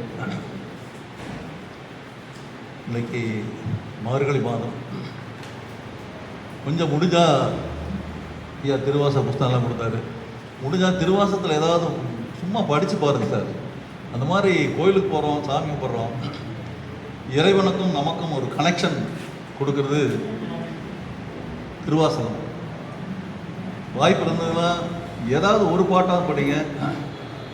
இருந்தாலும் நான் ஒரு பாட்டு சொல்லி ஆரம்பிக்கிறேன். மார்கழி மாதம் திருவம்பாவை பாட்டு ஏதாவது ஒரு பாட்டு சொல்லி ஆரம்பிக்கலாம். இறைவன் தோழனாக வருகிறான், தொண்டனாக வருகிறான், அடியாருக்கு அடியவனாக வருகிறான், அடியாருக்காக இறங்கி வருகிறான் என்பதுதான் மணிவாசகருடைய அவருடைய உணர்வுகளும் அவருடைய அனுபவங்களும் இறைவன் எவ்வளவு வேண்டுமானாலும் இறங்கி வருவான். பிட்டுக்கு மண் சுமந்து பிறம்படிப்படுவதை விட இனி கீழே வர முடியாது, அவ்வளவு தூரம் வந்தார். அந்த இருந்தாலும் ஒரு பாட்டு பாடுறேன். பிட்டுக்கு மண் சுமந்து பிறம்படிப்பட்டதாக ரொம்ப அழுதழுத்து பாடுறாரு. இருந்தாலும் வேறு இன்னொரு நல்ல பாட்டு, சிந்தனைக்குரிய பாட்டு, வாய்ப்பு இருந்தால் பாருங்கள். இப்போ திருவம்பாவையில் 10வது பாட்டு. இளைஞர்கள்லாம் எங்கே படிக்கிறீங்களா எனக்கு ஒன்றும் புரியல. முடிஞ்சால் திருவாசகம் திருவம்பாவை வாய்ப்பு இருந்தால் சும்மா படித்து பாருங்கள். எங்களுக்கெல்லாம் வேலையில் மனப்பாடம் பண்ணிட்டு வந்திருக்கோம். பட்டு இளைஞர்களை வரவேற்பதில் ரொம்ப சந்தோஷம். ஏதோ ஒரு தமிழ் காதலை விடணும்னு வந்திருக்கிறதே பெரிய விஷயம்தான். நல்ல பாட்டு. திருவம்பாவையில் சிந்திக்கக்கூடிய ஒரு பாட்டு. பாதாளம் ஏழினும் கீழ் சொற்கழிவு பாதமலர் போதார் புனைமுடியும் எல்லா பொருள் முடிவு. எல்லா பொருளுக்கும் ஆரம்பமும் முடிவும் இறைவன் தான். அடிமுடி தேடியும் காண முடியாத பேரொளி இறைவன் தான். பாதாளம் ஏழினும் கீழ் சொற்கழிவு பாதமலர். அநீர் வசனிய cannot define by words. பாதாளம் ஏழினும் கீழ் சொற்கழிவு பாதமலர் போதார் புனைமுடியும் எல்லா பொருள் முடிவு. பேதை ஒருபால் திருமேனி ஒன்றல்லன். அர்த்தநாரீஸ்வரர். அர்த்தநாரீஸ்வரருக்கு சரியான விளக்கம் என்னன்னா, this world is made up of two things. One is energy and is matter. The energy can neither be created nor be destroyed. நீங்கள் ஒரு எனர்ஜி உருவாக்க முடியும். ஒரு அணு நம்மளால் உருவாக்க முடியுமா? Electron, proton, neutron. ஒரு அணு நான் கொண்டு வந்திருக்கா ஜோப்பில் கொடுக்க முடியுமா? நோ. இப்போது பாதாளம் ஏழினம் கீழ் சொற்கழிவு பாதமலர் போதார் புனை முடியும் பேதை ஒருபால் திருமேனி ஒன்றல்லன். Is not a matter but also energy. பாட்டு பாருங்கள், அர்த்தம் எவ்வளோ போகுதுன்னு. திருமேனி ஒன்றல்லன். வேத முதல் விண்ணோரும் மண்ணும் துதித்தாலும் ஓத உளவா ஒரு தோழன் தொண்டரும். சார் தோழனாக இருப்பார் சார். சுந்தரமூர்த்தி நாயனாருக்கு சம்சாரத்துக்கு அவருக்கு சண்டை வந்துருச்சு. நடந்து போய் மத்தியஸ்தம் பண்ணுறார். எங்கே நடக்கும்? போய் வீட்டில் போய் நம்ம சொல்கிறான், சம்சாரத்துக்கு எனக்கு சண்டை பார்த்து ரெடி பண்ணி விடுறேன். கொண்டாடி சொல்கிறான், உள்ளே வந்தால் வெட்டி போடுவோம். அந்த ஆளை பற்றி பேசாத. அப்படி தான் நம்ம சங்கிலி நாச்சியார் சொன்னாங்க. யார் வந்தாலும் சுந்தரமூர்த்தி பறவை நாச்சியார் சொன்னாங்க, இந்த சமரசம் பேச வராது. ஆனால் அதுக்கும் இறங்கி போகிறார். மனைவிக்கும் கணவனுக்கும் இருக்கிற ஊழல் கூட அதுக்கும் இறங்கி வர்றாரு. எவ்வளோவெல்லாம் இறங்கி வந்தாருன்னா நிறைய விஷயம் இருக்குது. அது தனியாக ஆன்மீக இதில் பேசணும். இருந்தாலும் ஓதவளவா ஒரு தோழன் தொண்டர் சார், நீங்கள் வணங்கிட்டே இருந்து பாருங்கள் என்னவெல்லாம் நடக்கும். சும்மா நீங்கள் பேசுங்க, பார்த்துங்க, நம்மளுக்கு ஏதாச்சும் பண்ணுங்க, என் பிள்ளைக்கு எப்படியாவது கல்யாணம் பண்ணி வைங்க, அந்த இடத்த எப்படியாவது எனக்கு உருவாக்குறான் sir. Don't ask anything. நீங்கள் போங்க, ஐயா உங்களை பார்க்கலான்னு வந்தேன், நல்லா இருக்கீங்களா அப்படின்னா ஒரு பிடிக்கும். இல்லை நீங்கள் ஏதாவது ஒரு கோரிக்கை வச்சு செய்யலாம், நீ எல்லாம் ஒரு பெரிய மனுஷன் ஐயா, உங்கள்கிட்ட ஒரு கோரிக்கை வச்சு ஒன்றும் செய்ய மாட்டேங்க, திட்டி பாருங்க. ஒரு ரொம்ப பிடிக்கும். யாருமே ஒரு திட்ட மாட்டேங்க, பயந்துக்கணும். திட்டுங்க. நான் நிறைய திட்டுவேன். நான் ஒரு 2 காலையில் திடீர் திருவாசகம் பாடுவேன். காலையில் 2 விஷயத்துக்கு திட்டுவேன். என்னன்னா, திருத்தொண்டர் புராணம் அதில் பிள்ளைக்கு கேட்குறாரு. ரொம்ப சிவனை மன்னிக்க முடியாத ஒரு பிள்ளைய, இந்த அம்மாவோட பிள்ளையை நான் பார்த்துக்குவேன். அப்படி ஒரு தெய்வீகமான அம்சமான ஒரு குழந்தை.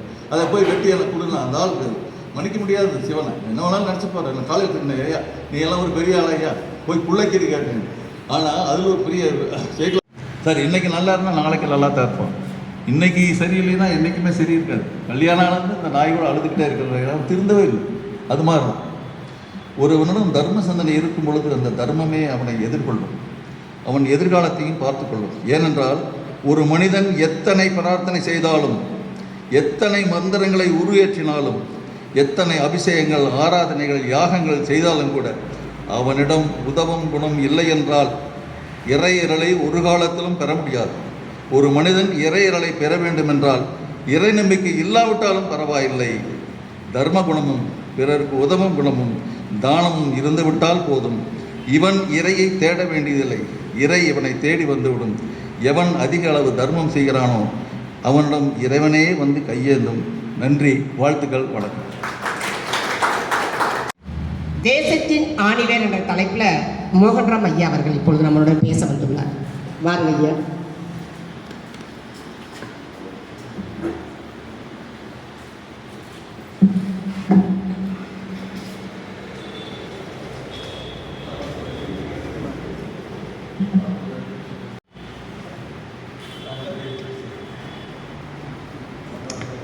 தொடர்ந்து தமிழுக்கும் தமிழ் பெருமை சேர்த்து வருகின்ற இந்த இலக்கிய பண்ணையின் தலைவர் மருத்துவர் முத்துசாமி ஐயா அவர்களுக்கும் உரை நிகழ்த்தி சென்று கொண்டு இருக்கின்ற பெரியோரும் நமது பண்ணையின் இணை தலைவராகவும் அருளாசி வெளிகின்ற சுந்தரராஜ் அடிகளார் அவர்களுக்கும் ஒரு சுறுசுறுப்பாக ஒரு உணர்ச்சி மிகு உரையாற்றி அமர்ந்து கொண்டிருக்கிற ஆலம் பாபா அவர்களுக்கும் எனது பள்ளித்தோழர் காப்பீட்டுத்துறை சேர்ந்த நண்பர் ரகுபதி அவர்களுக்கும் இந்த பண்ணையின் இணைந்து செயலாற்றி கொண்டிருக்கின்ற கார்த்திகேயன் ஐயா, சாந்தி ஆசிரியை அவர்களுக்கும் தொன்றுதற்கு இந்த இலக்கிய பண்ணைக்கு மெருகூற்றி கொண்டிருக்கின்ற மக்கள் மாமன்ற உறுப்பினர்களாகிய மாரிமுத்து மற்றும் எங்களை வழிநடத்தி கொண்டிருக்கின்ற ஆசான் முனைவர் பேராசிரியர் தங்கவேல் ஐயா அவர்களுக்கும் தாய் தமிழ் பள்ளியின் ஆசிரியராக பணியாற்றி கொண்டிருக்கின்ற எனது மூச்சு எனது தமிழ் என்று திருக்குறள் வணக்கம் சொல்லு சொந்தக்காரராகிய மாயாவி மனோகர் ஐயா அவர்களுக்கும், ஐயா கிரி அவர்களுக்கும், மதுராந்தகன் ஐயா அவர்களுக்கும், மேட்டுப்பாளையத்திலிருந்து வந்திருக்கின்ற எனது அருமை தமிழ் ஆர்வலரான ஓய்வு பெற்ற இராணுவ அதிகாரியாக இருக்கின்ற ரவிச்சந்திரன் ஐயா அவர்களுக்கும், அப்பாஸ் ஐயா அவர்களுக்கும், தமிழாசிரியர் தாய் தமிழ் பள்ளி ஆசிரியர் அவர்களுக்கும், இந்த அழைப்பை வாட்ஸ்அப் மூலமாக அனுப்பிய போது மருமனாக இங்கே அமர்ந்திருக்கின்ற நண்பர் அவர்களுக்கும், ஏனைய சான்றோர் பெருமக்கள் அனைவருக்கும் எனது இனிய காலை வணக்கத்தை சொல்வதில் மிக்க மன மகிழ்ச்சி அடைகிறேன். ஐயா நாராயணசாமி அவர்களுக்கும் ஒரு கூடுதல் நன்றியை இந்த நேரத்தில் தெரிவித்துக் கொள்கிறேன். வேர் போன்றவர்கள் பெண்கள் என்றார். இந்த தேசத்தின் ஆணிவேராக ஒரு வேர் இருக்கிறது என்றால் அந்த வேரினுடைய சிறப்பு என்ன தெரியுமா? ஒரு மரத்துக்கு மழை நீர் மேலே இருந்து வருகிறது. நாம் நீர் ஊற்றினாலும் பூமியிலே ஊற்றுகிறோம். மரத்தின் கிளைகளிலும் இலைகளிலும் மலர்களிலும் காய்களிலும் கனிகளிலும் அந்த பட்டு கீழே தான் அந்த நீர் செல்கிறது.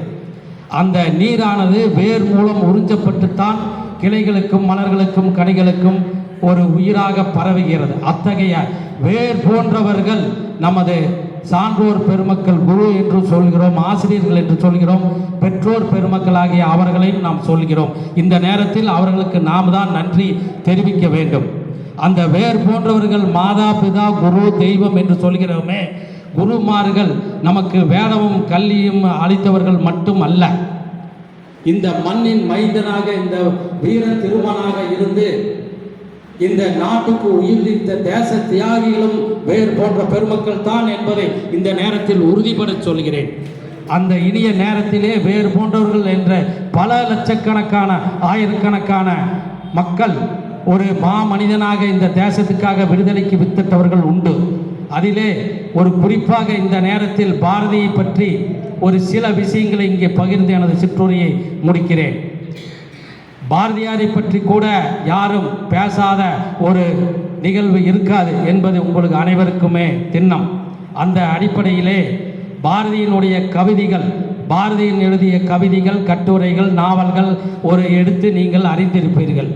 அவருடைய வரலாற்று பக்கத்தில் ஒரு பக்கத்தில் ஒரு சில வரிகளை மட்டும்தான் நாம் மணிக்கணக்காக எடுத்தாலும் சொல்ல முடியும். அவ்வளவு கொட்டி கிடக்கின்ற அவர்களுடைய வரலாறு உங்களுக்கெல்லாம் தெரியும். பாரதியாருடைய அப்பா செல்வம் மிகுந்தவர். அவருடைய வரலாறு படித்து பார்க்கும்போது தெரியல அவங்களுக்கு. அது தெரியாத சில கருத்துக்களை இந்த நேரத்தில் பகிர்கிறேன். அவர் பாரதியினுடைய அப்பா பார்த்தீங்கன்னா ஒரு மிகப்பெரிய தொழிலதிபராக இருந்தார். வெளிநாட்டிலிருந்து ஏதோ ஒரு இயந்திரங்கள் மூலமாக ஒரு பொருளை உற்பத்தி பண்ண, வெளிநாட்டிலிருந்து இறக்குமதி செய்ய ஒரு சில ஆர்டர்களை அனுபவித்திருந்தார். அப்போது இருக்கின்ற பிரிட்டிஷ் அரசாங்கத்தினுடைய கெடுபிடி காரணமாக வெளிநாட்டிலிருந்து உள்நாட்டுக்கு வருவதற்காக பல இன்னல்களை சந்திக்க வேண்டியது இருந்தது. அப்போதுதான் அவர் தனது தொழிலை துறக்க வேண்டிய மிகப்பெரிய நஷ்டத்துக்கு ஆளானார். அதனால தான் அதை தொடர்ந்து ஏழ்மைக்கு தள்ளப்பட்டார் பாரதியார்.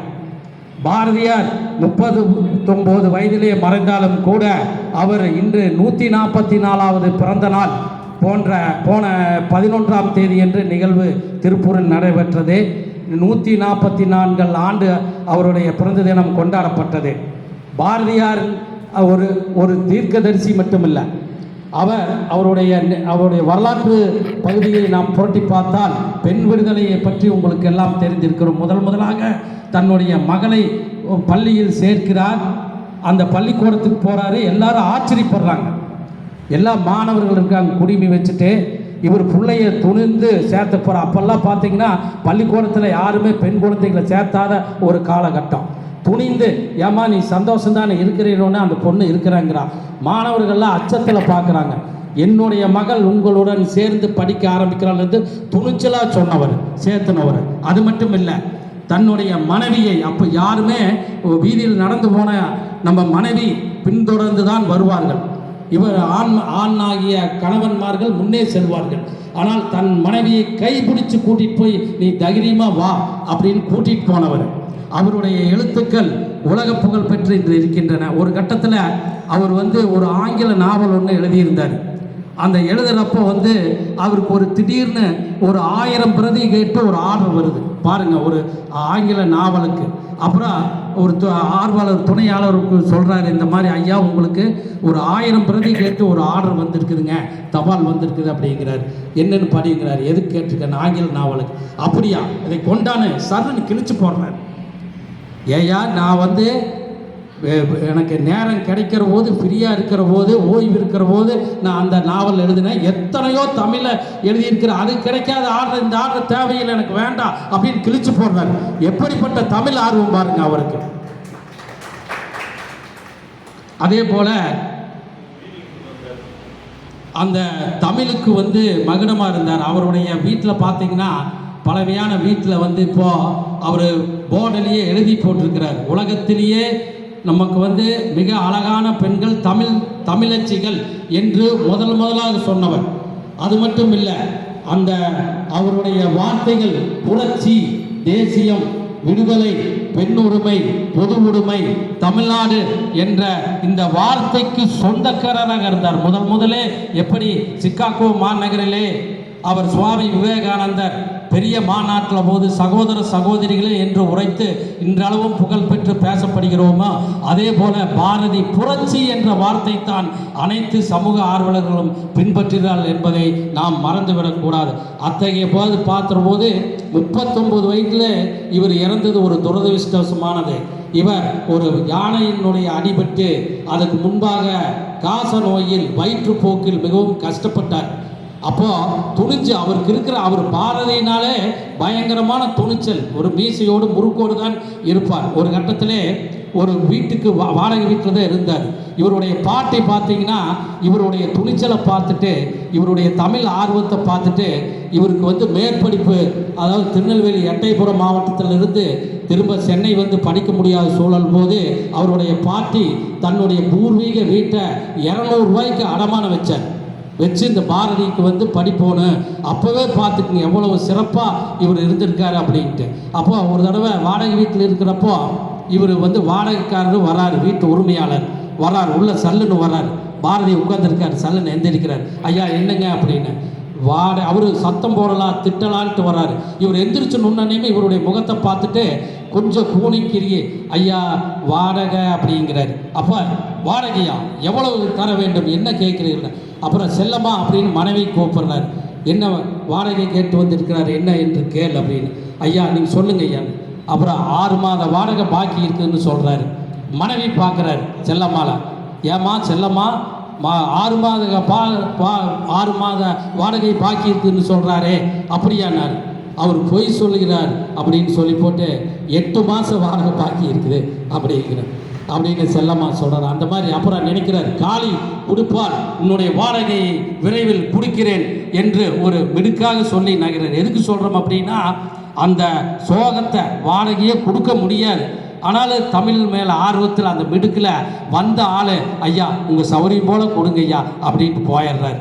அந்த மாதிரி வறுமையில் இருந்தாலும் தன்னுடைய தமிழை தோளிலே ஏற்றிக்கொண்டு வசைப்பாடி இன்றும் நாம் நினைக்கும் அளவுக்கு இருக்கின்ற மனிதனை கடந்த 11ஆம் தேதி அவருடைய பிறந்த நாள் அன்று இன்று நினைவு கூறுதல் மிக்க மன மகிழ்ச்சி அடைகிறேன் என்று சொல்லி இங்கே வந்திருக்கின்ற அனைத்து நல்ல உள்ளங்களும் நீண்ட ஆயிலும் உயர் செல்வமும் மெஞ்ஞானமும் பெற்று என்றும் நலமுடன் வாழ்க வளமுடன் என்று சொல்லி இந்த உரைக்கு மீண்டும் எனது நன்றியை தெரிவித்துக் கொண்டு விடைபெறுகிறேன். நன்றி, வணக்கம், ஜெய்ஹிந்த்.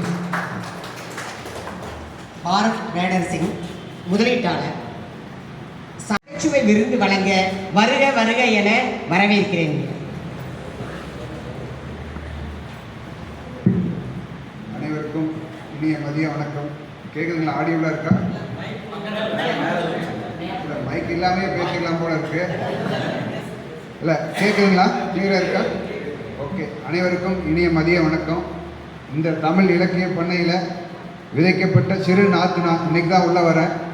ஸோ பல சிறப்பான உரைகளுக்கு அப்புறம் ஒரு சின்ன சிரிப்புரை வழங்க வந்திருக்கேன். அதுக்கு முன்னாடி ஒரு 2 விஷயத்தை சொல்லிட்டு நம்ம சிரிப்புரைக்குள்ளே போகலாம் அப்படின்னு நான் நினைக்கிறேன். ஒன்று வந்து 85வது பிறந்தநாள் கொண்டாடிய டாக்டர் ஐயா அவர்களுக்கு வாழ்த்த வயதிலே வணங்குகிறேன். அடுத்தது உங்களுடைய 100வது பிறந்தநாள் விழா மாதத்துலேயும் நான் பேசணும் அப்படிங்கிறத ஒரு ஆசைப்படுற தமிழ் இலக்கிய பண்ணையில்.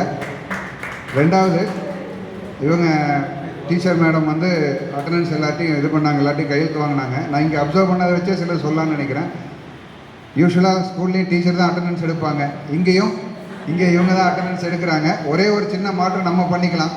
டீச்சர் நம்மக்கிட்ட வந்து அட்டண்டன்ஸ் வாங்குறது கரெக்டாக இருக்கா, நாமளே கையெழுத்து போட்டால் நல்லா இருக்குங்கிறது என்னுடைய ஒரு சின்ன ரிக்வெஸ்ட். அடுத்த தடவை நோட்டை வச்சுட்டா நம்ம கையெழுத்து இங்கே போட்டலாம். ஒன்று நான் பேசலான்னு ஆக்சுவலாக இன்னொன்று வந்து பார்த்திங்கன்னா, ஒரு நகைச்சுவை கடல் அவர் வரல, அதுக்கு சப்ஸ்டியூட்டாக சிறு இது நான் வந்திருக்கேன். அவர் இல்லாத ஒரு குறைய ஒரு சப்ஸ்டியூட் டீச்சர் மாதிரி. கிளாஸ் டீச்சர் வந்து அவங்க எடுக்கிறது வேறு மாதிரி இருக்கும், அவங்க லெவல். சப்ஸ்டியூட்டாக பேசுகிறவங்களுடைய லெவல் கொஞ்சம் கம்மியாக தான் இருக்கும். இருந்தாலும் உங்களுக்கு ஒரு சின்ன அஷ்யூரன்ஸ் கொடுத்துட்டு பேச விரும்புகிறேன். நான் ரொம்ப நேரம் எடுத்து போர் அடிக்க மாட்டேன் அப்படிங்கிறத. ஏன்னா இதே மாதிரி ஒரு பெரிய சின்ன ஹால், மீடியம், ஒரு பெரிய ஹாலில் ஃபுல் ஆஃப் ஆடியன்ஸ் நிறைய கூட்டம் இருக்கும்போது ஒரு பேச்சாளரை கூப்பிட்ருக்காங்க. அவர் இருந்த க்ரௌடை பார்த்துட்டு ரொம்ப ஆர்வத்தில் கண்டினியூஸாக மணிக்கணக்காக பேசிட்டார். தொடர்ந்து ரொம்ப நேரம் பேசணுன்னா ஒருத்தர் ஸ்டேஜுக்கே வந்து நின்றுட்டாராமா. அவருக்கு ஒரு மாதிரி பேசிகிட்டு இருந்தவருக்கு கொஞ்சம் இரிட்டேட் ஆகிடுச்சு, கொஞ்சம் ஒரு மாதிரி சங்கடம். ஏங்க வந்து நின்றுட்டீங்கன்னு கேட்டிருக்காரு. இல்லை பரவாயில்ல நான் நிற்கிறேன், நீ எப்படியே பேச அப்படின்னாராமா. இல்லை பரவாயில்ல நீங்கள் போய் உட்காருங்க நான் பேசுகிறேன் அப்படின்ட்டு இருக்காரு. அதுக்கு வந்தவர் சொல்லியிருக்காரு, இல்லை வந்த இவர் சொன்னாராம், நீங்கள் கொஞ்சம் உட்காந்துட்டா தான் பரவாயில்ல, எனக்கு ஒரு மாதிரியாக இருக்குன்னு. இல்லை நான் இப்படி தான் நிற்பேன், நீ பேசுனாரேன். 4-5 தடவை பேசினப்புறம் சொன்னாராம், சரி பரவாயில்ல நான் போய் உட்கார்றேன், ஆனால் நீ பேசி முடிச்சுட்டு என்கிட்ட மைக்கை கொடுக்கணும், நான் பேசி முடிக்க வரைக்கும் நீ உட்காந்து கேட்கணும் அப்படின்னு சொன்னாராம்மா. அப்போ தான் அந்த பேச்சாளருக்கு இது பண்ணியிருக்க, நம்ம ரொம்ப நேரம் மணிக்கணக்காக பேசிட்டோமோன்ட்டு அப்போ சொன்னாராம்மா, நீங்கள் சொல்கிறதெல்லாம் கரெக்டு, இவ்வளோ பெரிய ஆடிட்டோரியத்தில் ஒரு வால் கிளாக் ஏதாவது வச்சுருந்தீங்கன்னா நான் கொஞ்சம் டைம் பார்த்து பேசி முடிச்சிருப்பேன், கிளாக் இல்லாதனால தான் அப்படின்னு. அதுக்கு வந்து நின்னவர் சொல்லியிருக்காரு, நீ சொல்கிறது கரெக்ட் தான், தப்பு தான், வால் கிளாக் வைக்கல, அது எங்கள் தப்பு தான், ஆனால் கேலண்டர் மாட்டியிருக்கும்ல அப்படின்னு சொன்னார். அதே மாதிரி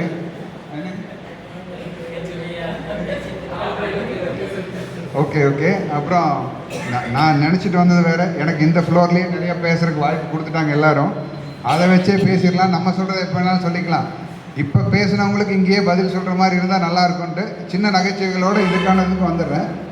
ஒன்று, நாகேஷ் ஒரே வார்த்தையில் சிரிக்க வச்சு தான் வேற ஒரு இதில் சொன்னாங்க. நான் அந்த படம்லாம் பார்க்கல, என்ன படம்னு தெரியல. அதில் நாகேஷ் டாக்டராக நடிப்பாரம்மா. அப்போது ஒருத்தர் வருவார், வந்தோடனே நாகேஷ் கேட்டாராம், நீங்கள் யார் அப்படின்னு. டாக்டர் நான் தான் உங்களுடைய பழைய பேஷண்ட் அப்படின்னு சொல்லியிருக்காரு. அதுக்கு நாகேஷ் சொன்னாராம், இருக்க முடியாது.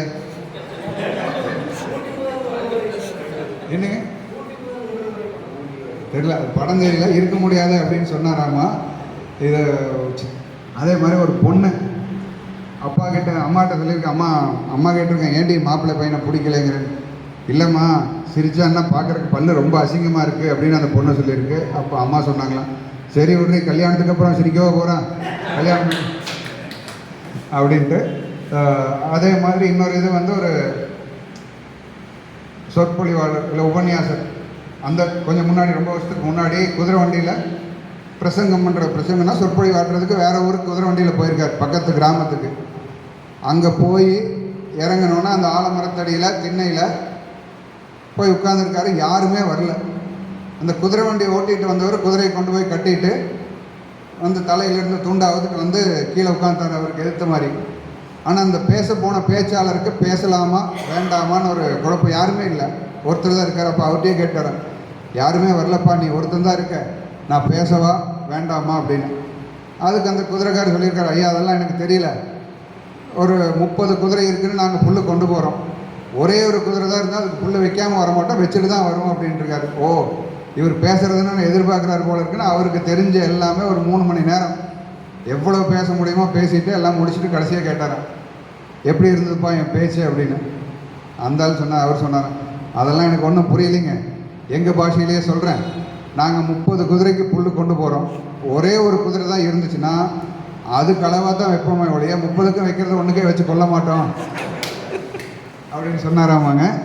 என்னோட நான் ப்ரிப்பேர் பண்ணி நினச்சிருந்ததை விட்டுட்டு இங்கேருந்து சொல்கிறதுக்கு சொல்லிடுறேன். சாமி அவங்க பேர், அவங்க பேசும்போது என்ன சொன்னார்னா, ஜெர்மன் வேறு கண்ட்ரீஸ்க்கெல்லாம் போனால் அவங்க லாங்குவேஜை கற்றுக்கிட்டா தான் குடியுரிமை தருவாங்கன்னு. எந்த கண்ட்ரியிலேருந்து இங்கே வந்தால் எந்த லாங்குவேஜ் கற்றுக்கலினாலும் குடியுரிமை கொடுக்குறது ஒரே மாநிலம் நம்ம ஸ்டேட் தான், குடியுரிமை. அதே மாதிரி பார்த்தீங்கன்னா பேசும்போது சொன்னாங்க, ஒருத்தர் இன்வைட் பண்ணும்போது உங்களை தலைமையுரை ஏற்றுக்கொள்ளுமாறு அழைக்கிறேன் அப்படின்னு. அப்புறம் இன்னொரு இது வந்து வாலிக்கும் எம்ஜிஆருக்கும் ஒரு சின்ன மிஸ் அண்டர்ஸ்டாண்டிங் வந்திருக்கு, கருத்து வேறுபாடு. எம்ஜிஆர் சொன்னாரம்மா, படத்தில் உன் பேரே வராத மாதிரி பண்ணிடுவேன் அப்படின்னா வாலிக்கிட்ட சொல்லியிருக்காரு. வாலி சொன்னாரம்மா, முடியவே முடியாது, உங்களால் முடிஞ்சால் பண்ணி பாருங்க அப்படின்னு. அப்புறம் என்னென்னு பார்த்தா கடைசியில் படத்து பேர் உலகம் சுற்றும் வாலிபன். ஸோ வாலிங்கிற பேர் இல்லாமல் படமே வர முடியாத அளவுக்கு பண்ணிட்டாங்கன்னு சொல்லிட்டு, அப்புறம் நூல் வெளியீட்டு விழா இப்போ கொஞ்சம் முன்னாடி நடந்தது. திருப்பூருக்கு ரொம்ப அவசியமான நூல் இந்த நூலும் சரி, இதை விட அந்த நூலும் திருப்பூருக்கு ரொம்ப அவசியமான ஒன்று. அப்புறம் அவர் ஐயா பேசும்போது சொன்னாங்க, பீஸா சாப்பிட்டேன் அடைச்சிக்கிச்சு, மேலே போனாலும் போயிருப்பேன்னு. கீழே போகலைன்னா அப்புறம் மேலே போக வேண்டியதான், கீழே போகாமல் போயிடுச்சுன்னா அப்புறம் மேலே போக வேண்டியதான். இதெல்லாம் என்னுடைய அப்சர்வேஷன் ஐயா, தப்பாக நினச்சிக்காதீங்க, எல்லாமே ஜோக்காக மட்டும் நினச்சிக்கோங்க, எல்லாமே சீரியஸாக எதாவது எடுத்துக்காதீங்க. அப்புறம் அவங்களே சொன்னாங்க, கிரவுண்டுக்கு வந்து நான் 7:30 மணிக்கு தான் வருவேன், ஆனால் 7:30 வர மாட்டாங்க. நானும் போயிருக்காங்க, 7:30 மணிக்கு மேலே வருவார், 7:30 வர மாட்டார்.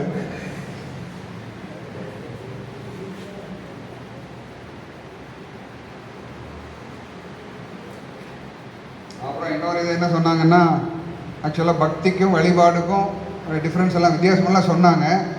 ஆக்சுவலாக அதுக்கு எனக்கு தெரிஞ்ச ஒரு இது சொல்கிறேன். இறைவனுக்கு காணிக்கை கொடுத்தால் நீ பக்தன், இல்லாதவனுக்கு காணிக்கை கொடுத்தால் நீயே இறைவன். சின்ன ஹைக்கு. அப்புறம் இன்னொரு இது சொன்னார் அவங்க, இந்த தர்மம் செஞ்சால் கடவுளே வருவார், நம்மக்கிட்ட வருவார் அப்படிங்கிறத அவங்க சொன்னாங்க. தான தர்மம் செஞ்சால் கடவுளே நம்மக்கிட்ட வருவார்னு. இதுக்கு நல்ல உதாரணம் எனக்கு தெரிஞ்சு, கர்ணன் கிட்ட வந்து கடவுளே வந்து கடைசியில் கேட்குறாருல. ஸோ கர்ணன் அவ்வளோ தான தர்மம் பண்ணதுனால தான் கடவுளே வந்து கர்ணன் கிட்ட யாசகம் கேட்குறாரு, உன்னை நீ செஞ்ச புண்ணியத்தை எல்லாம் கொடுன்னு கடவுளே கேட்குற அளவுக்கு இருக்குன்றது அவங்க சொன்னதுலேருந்து நான் எடுத்துக்கிட்ட ஒரு பாயிண்ட்டு. ரெண்டாவது என்னென்னா, இன்னும் 2-3 ஜோக்ஸு மறுபடியும் பேசுகிறத பற்றியே பேசலான்னு தான் யோசிச்சுட்டு வந்திருந்தேன். ஒருத்தர் வந்து டெய்லி ராமாயண சொற்பொழிவு கேட்குறதுக்கு ரெகுலராக போயிருக்கார். கொஞ்சம் பெருசாக படிக்காதவர், டெய்லி ஈவினிங் போயிட்டு வருவார். வீட்டுக்கு வந்தால் அந்த அம்மா என்ன சொன்னாங்கன்னு கேட்டால் அவரால் திருப்பி சொல்ல முடியாது. ஆனால் டெய்லி அந்த ராமாயண சொற்பொழிவுக்கு போயிட்டு வந்திருக்காரு. கடைசியாக அப்புறம் அந்த அம்மா சொன்னாங்களாம், ஒரு 10 நாள் போனதுக்கப்புறம் அந்த சாணி அல்ற கூடையில் போய் தண்ணி எடுத்துகிட்டு வர சொல்லியிருக்காங்க, தோட்டம் இல்லை. அவர் அந்த கூடையில் வரும்போது தண்ணி பூராமே சிந்திகிட்டே வந்துருக்கு, ஒரு சைடாக சிந்திகிட்டே வந்துருச்சு. 4-5 தடவை எடுத்துகிட்டு வந்திருக்காரு. திருப்பி எடுத்துகிட்டு வந்தோன்னா இது தண்ணி கொண்டு வரவே முடியல. இப்போ அந்த அம்மா சொன்னாங்களாம், நீங்கள் போய் கேட்டு வந்த லட்சணம் இதுதான், இப்படி தான் இருக்குன்னு. அவர் சொன்னாராம், நீ சொல்கிறது கரெக்ட் தான், ஆனால் 2 விஷயம் கவனிச்சியா? ஒன்று, கூட சுத்தமாச்சு. 2வது, எல்லா செடிக்கும் தண்ணி ஊற்றியாச்சு, கூடையும் சுத்தமாகிடுச்சு அப்படின்னு சொல்லி சொன்னாராம். அதாவது அந்த ஆன்மீக நிகழ்வுகள் கேட்கும்போது மனசாவது நம்மளுக்கு சுத்தமாகும் அப்படிங்கிறதுக்காக ஒரு இது. இன்னொரு பேச்சாளரை வந்து ஒரு கல்யாண வீட்டில் பேசுகிறதுக்கு கூப்பிட்ருக்காங்க. காலையில் ஒரு 10:30 மணிக்கு மேலே ஆரம்பிச்சிருக்கார். முகூர்த்தமெல்லாம் முடிஞ்சு பேச ஆரம்பித்து ஒரு மணி நேரம் நல்லா பேசிட்டு முடிக்க போகும்போது ஒருத்தர் வந்தார். சார் இன்னும் கொஞ்சம் நேரம் பேசுங்களேன் அப்படின்னு. சரி நம்ம பேச்சு பிடிச்சிருக்கு போல இருக்குது அப்படின்ட்டு மறுபடியும் ஒரு 10 நிமிஷம் பேசியிருக்கார். பேசி முடியும் போது மறுபடியும் வந்தார் அந்த பேச்சாளர், அந்த ஆடியன்ஸ் வந்தவர். சார் இன்னும் கொஞ்சம் நேரம் பேசுங்க அப்படின்ட்டு இருக்கார். நம்ம பேச்சு இந்த அளவுக்கு ரசிக்கிறாங்க போல இருக்குது அப்படின்னு நினச்சிட்டு மறுபடியும் ஒரு 5-10 நிமிஷம் பேசிட்டு முடிக்கும் போது மறுபடியும் வந்திருக்காரு. சார் இன்னும் கொஞ்சம் நேரம் பேசுங்கன்னா இவ்வளோ வெறித்தனமான ரசிகர் நமக்கு இருக்காங்களா அப்படின்னு நினச்சி அவர் கொஞ்சம் இன்வால்வ்டாக பேச ஆரம்பிச்சதுக்கப்புறம் பார்த்தீங்கன்னா ஒரு 5 நிமிஷத்தில் வந்துட்டார். அவரே வந்து சார் போதும் நிறுத்திங்க, அப்போ வரைக்கும் எல்லாம் ரெடி ஆயிடுச்சு, பேசின வரைக்கும் போதும் அப்படின்னு. அப்புறம் ஒரு பேச்சாளர் வந்து 2-3 மாதமாக யாருமே அவர் ப்ரோக்ராமே இல்லை, புக் பண்ணவே இல்லை அப்படின்ட்டு ஒரு நாள் நைட்டு மிட்-நைட் சம்சாரத்தை எழுப்பி 2-3 மாதமாக எந்த ப்ரோக்ராம் இல்லை, இந்த ஒரு 1000 ரூபா நான் பேசுகிற ஒரு அரை மணி நேரம் கேளு அப்படின்ட்டு இருக்காரு. அந்தம்மா இந்தாங்க 2000 ரூபா, வாயை மூடிட்டு கொஞ்சம் படுங்க அப்படின்னு சொல்லியிருக்காங்க. அப்புறம் ஒரு பேச்சாளர் வெளியூர் கிளம்பிட்டு இருந்திருக்காரு. ஒய்ஃபு கேட்டாங்க, என்னங்க எங்கே கிளம்பிட்டீங்க அப்படின்னு. இல்லை திருப்பூருக்கு போகிறேன். எதுக்கு? இல்லை பேச கூப்பிட்ருக்காங்கம்மா அப்படின்னாராம். உங்களுக்கு என்ன தெரியும்னு உங்களை பேச கூப்பிட்டாங்க? இல்லை எனக்கு ஏதோ தெரியும் தானே பேச கூப்பிட்ருக்காங்க போகிறேன்னு அப்படின்னு சொல்லியிருக்காரு. அப்போ அந்த அம்மா சொன்னாங்க, உங்களுக்கு தான் ஒன்றும் தெரியாதுன்னு நினச்சா உங்களை கூப்பிட்டவங்களுமே ஒன்றும் பேச தெரியாது போல இருக்குது, அதனால தான் அப்படின்னு சொல்லிட்டு. ரெண்டாவது ஒரு ஃப்ரெண்டுக்கிட்ட ஒருத்தர் பையன் சொல்லியிருக்கான், காலேஜ் ஸ்டூடெண்ட், இந்த லீவுக்கு வந்து ஒரு 10 ஆளை ஊருக்கு கூட்டிகிட்டு போகணுண்டா அப்படின்னு. எதுக்குடான்னா, இல்லைடா அறுவடைக்கு வந்து அப்பா ஆள் கூட்டிகிட்டு வர சொல்லியிருக்காரு அப்படின்னு. அதுக்கு ஃப்ரெண்டு சொல்லியிருக்கான், எதுக்குடா 10 ஆள், நீ ஒருத்தனே 10 தானே, ஏன்டா என்னடா பேசுகிற, எப்படிடா 10 பேர் இது, நீ தான் பேசி அறுத்துருவே வச்சு அப்படின்னா நான் பையன். அப்புறம் நான் இந்த வேதாத்ரி மகரிஷி இருக்கு இல்லைங்களா, வாழ்க வளமுடன், இந்த பேசிக் கோர்ஸ் அதுக்கு போயிருந்தேன். அங்கே ஆக்சுவலாக ஒரு ஸ்கூல் மாஸ்டர் தான், ரிட்டையர் ஆனவர், தலைமை ஆசிரியர் நினைக்கிறேன், தமிழ் ஆசிரியரோ தமிழ் ரிட்டையர், அவர் தான் எங்களுக்கு கிளாஸ் எடுத்துகிட்டு இருந்தார்.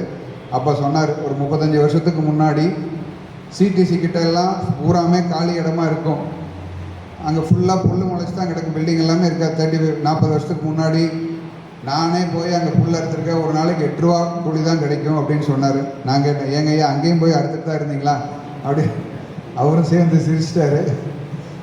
அப்புறம் ஒரு கிளாஸில் வந்து டீச்சர் பாடம் எடுத்துகிட்டு இருந்திருக்காங்க. வினை விதைத்தவன் வினை அறுப்பான், திணை விதைத்தவன் திணை அறுப்பான். ஒரு பையன் எழுந்திரிச்சு சொல்லியிருக்கேன், நாங்கள் தான் எதையுமே கிடைக்கலையே, எங்களையும் போட்டு இப்படி அறுக்குறீங்க அப்படின்னு சொல்லியிருக்கான். அதே மாதிரி ஒரு ஸ்பீக்கர் ஒரு இதில் பேசியிருக்கார், அரசன் அன்று கொள்வான் தெய்வம் நின்று கொள்ளும். கூட்டத்திலிருந்து ஒரு தெரிஞ்சு, நீ இப்படி பேசியே எங்களை கொள்றியே அப்படின்னு சொல்லியிருக்காரு. நான் 2-3 ஹைக்கூஸ் சொல்லிவிட்டு முடிச்சிருக்கேன். எனக்கு கவிதைகள்னு வந்ததுனால 2-3 சின்ன ஹைக்கூஸ் சொல்ல விரும்புகிறேன், ஷார்ட்டாக முடிச்சிடுறேன். ஒன்று வந்து ஆக்சுவலாக பார்த்தீங்கன்னா, விதைத்து கொண்டே இரு, முளைத்தால் மரம், மக்கினால் உரம். ரெண்டாவது, ஓடுகின்ற மணல் லாரியிலிருந்து சிந்தியது நதியின் கண்ணீர். மூணாவது என்னென்னா, கடைசியாக அது எனக்கு, என்னை தவிர என்ன கிடைத்தாய் ஆண்டு முழுவதும். கேட்டது தினசரி கேலண்டர். அனைவருக்கும் நன்றி, வணக்கம். முடிக்கிறதுக்கு முன்னாடி எல்லாருக்குமே advance new year and Tamil Pongal வாழ்த்துக்கள் எல்லாருக்குமே. தேங்க்யூ.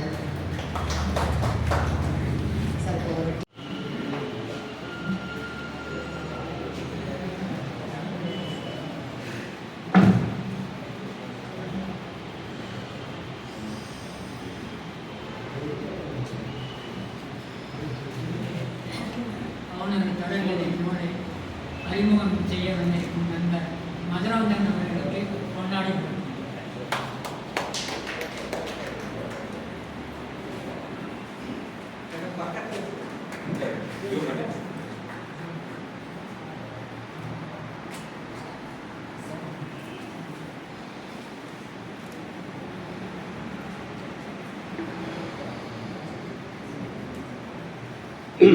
அவையில் அமர்ந்திருக்கும் ஆங்கோர் பெருமக்களுக்கு என்னுடைய பணிவான வணக்கங்கள். அவன் ஒரு தொடர்கதை என்ற இந்த புத்தகத்தின் உருவத்தை பாருங்கள். இது எத்தனை நாளில் படித்து முடிக்கலாம். இது ஒரு இளைஞர்களுக்காக ஒரு முதியவரால் எழுதப்பட்ட நாவல்.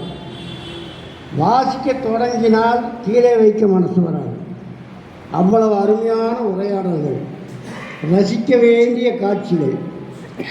மிகவும் கஷ்டப்பட்டு ஓராண்டு காலமாக உழைத்து இந்த புத்தகத்தை உருவாக்கி இருக்கிறார். இதில் பல சுவாரஸ்யமான நிகழ்ச்சிகள் உண்டு. ஆனால் அவைகளை தனித்தனியாக இங்கே உரைக்க முடியாது.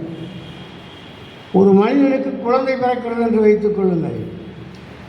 அந்த குழந்தை நல்ல குழந்தையாக கைகால் மற்ற உறுப்புகள் நன்றாக இருந்தால் அதே ரொம்ப அழகாக இருக்கிற அப்பா நாட்டு இருக்குது அம்மா நாட்டு இருக்குதுன்ட்டு சொல்லி எல்லாம் கொஞ்சுவாங்க. ஆனால் அதே ஒரு கண் இல்லாமல் காது கேட்காம முடமாக பிறந்தா இந்த கடவுளுக்கு ஏன் தான் இப்படி புத்தி போச்சு இப்படி கொடுத்துருக்கிறானேன்னு படைத்தவனை குறை சொல்வார்கள். அப்படி இந்த நாவலை படித்து பாருங்கள். இதிலே குறைபாடுகள் இருந்தால் நீக்கிவிடுங்கள். அதை பாராட்ட வேண்டிய அம்சங்கள் இருந்தால் பாராட்டுங்கள். மிகவும் கஷ்டப்பட்டு உழைத்து இந்த நாவலை உருவாக்கி இருக்கிறார். ஒரு செல்லிலேயே இந்த கதையை எழுதியிருக்கிறார் அவர். 600 பக்கங்கள். பிரம்மாண்டமான தயாரிப்பு என்று சொல்லக்கூடிய அளவிலே இந்த நாவல் இருக்கிறது. இதிலே பகுதி பகுதியாக பிரித்து பேசலாம். ஆனால் 10 நாட்களாக பரீட்சைக்கு படிப்பது போல் படித்து முடித்து கடைசியில் பேச வரும்போது என்னிடத்தில் மருத்துவர் உடனே முடித்து விடுங்கள் குறைந்த நேரத்தில் சொல்லிவிட்டார்கள். ஆகவே இது ஒரு நல்ல நாவல். சிரமப்பட்டு அவருடைய இளமை காலத்திலே நடந்த நிகழ்வுகளை கொஞ்சம் கற்பனையோடு, அதாவது வாசகர்களுக்கு படைக்க வேண்டும் என்பதற்காக அவர் படைத்த பாயாசத்தில் சீனியை அளவாக போடுவதற்கு பதிலாக அள்ளி போட்டுவிட்டார். அவருடைய கற்பனையிலே உருவான இந்த சிலை கற்சிலையா பொற்சிலையா என்பதை வாசகர்கள் முடிவு செய்ய வேண்டும். ஆகவே இதுபோன்ற எழுத்தாளர்களுக்கு வாய்ப்பும் ஆதரவும் கொடுத்தால் மேலும் சில நல்ல நாவல்களை அவர் உருவாக்குவார் என்று சொல்லி முடித்துக் கொள்கிறேன். இதில் எல்லா இடத்துலையுமே இந்த காதல் கதையோடு சேர்த்து என்ன கொண்டு போகிறாருன்னா, நிறைய இலக்கியங்களில் திருக்குறளில் சங்க இலக்கியம் கணக்கு எல்லாத்தையும் இந்த மேற்கோள் காட்டி இது ரொம்ப சுவாரஸ்யமாக கொண்டு போகிறாரு. அந்த பையன் வந்து ரொம்ப படிச்சிருக்கிறான். ஆனால் ஒரே ஒரு என்னன்னா, இவர் 15 வயது குழந்தைகளுடைய காதலை பற்றி எழுதாரு. இவருடைய பள்ளி வாழ்க்கை 650 பக்கம் வந்து ஒரு பள்ளி வாழ்க்கை தான். இன்னொரு பள்ளி வாழ்க்கை ஒன்று எழுதுனாருன்னா இன்னொரு 2000 பக்கம் வந்துடும் நினைக்கிறேன். ஆனால் எல்லா இடத்துலையுமே ஒரு உதாரணம் காட்டுறது, அவங்க உரையாடலாம் நீங்களே படித்து புரிஞ்சுக்குங்க. அது இந்த சபையில் சொன்னால் நீங்கள் மறுபடியும் படிக்க மாட்டீங்க. அதனால் நீங்கள் படித்து புரிஞ்சுக்குங்க. ஒன்றே நான் பார்த்ததெல்லாம் இன்னும் ஒரு இளைஞராக அழகை ரசிக்கக்கூடியவராக காதலையும் அன்பையும் அரவணைப்பையும் இந்த கிராம வாழ்க்கையை வந்து ரொம்ப அருமையாக எழுதியிருக்கார். இந்த மாதிரி கிராமத்தில் வந்து எப்படி பெண்களானும் ஒன்றிணைந்து வாழ்கிறாங்கன்றதை ரொம்ப அருமையாக எழுதியிருக்கார். ரொம்ப சிறப்பாக இருக்கார் வாழ்க்கை முறை. ரொம்ப அவங்களுடைய வீட்டினுடைய திருமண விழாவில் கலந்து கொண்டு வாழ்த்துறையெல்லாம் வழங்கினோட கடைசியில் இவர் நாகரிகப்பேட்டை கிருஷ்ணன் அவர்கள் நன்றி உரை கூற போனாரா. நன்றி உரை போகும்போது சொல்கிறாரா, எனக்கு வந்து பேசி பழக்கம் இல்லை, வாசித்து தான் பழக்கம் அப்படின்னு சொல்லி பாக்கெட்டில் ஒரு காயத்தை எடுத்து நன்றி உரையை படிச்சுட்டாங்க. ஏன்னா அவர் நாதஸ்வர கலைஞர் இல்லைங்களா, அதனால் வாசித்து தான் பழக்கம்.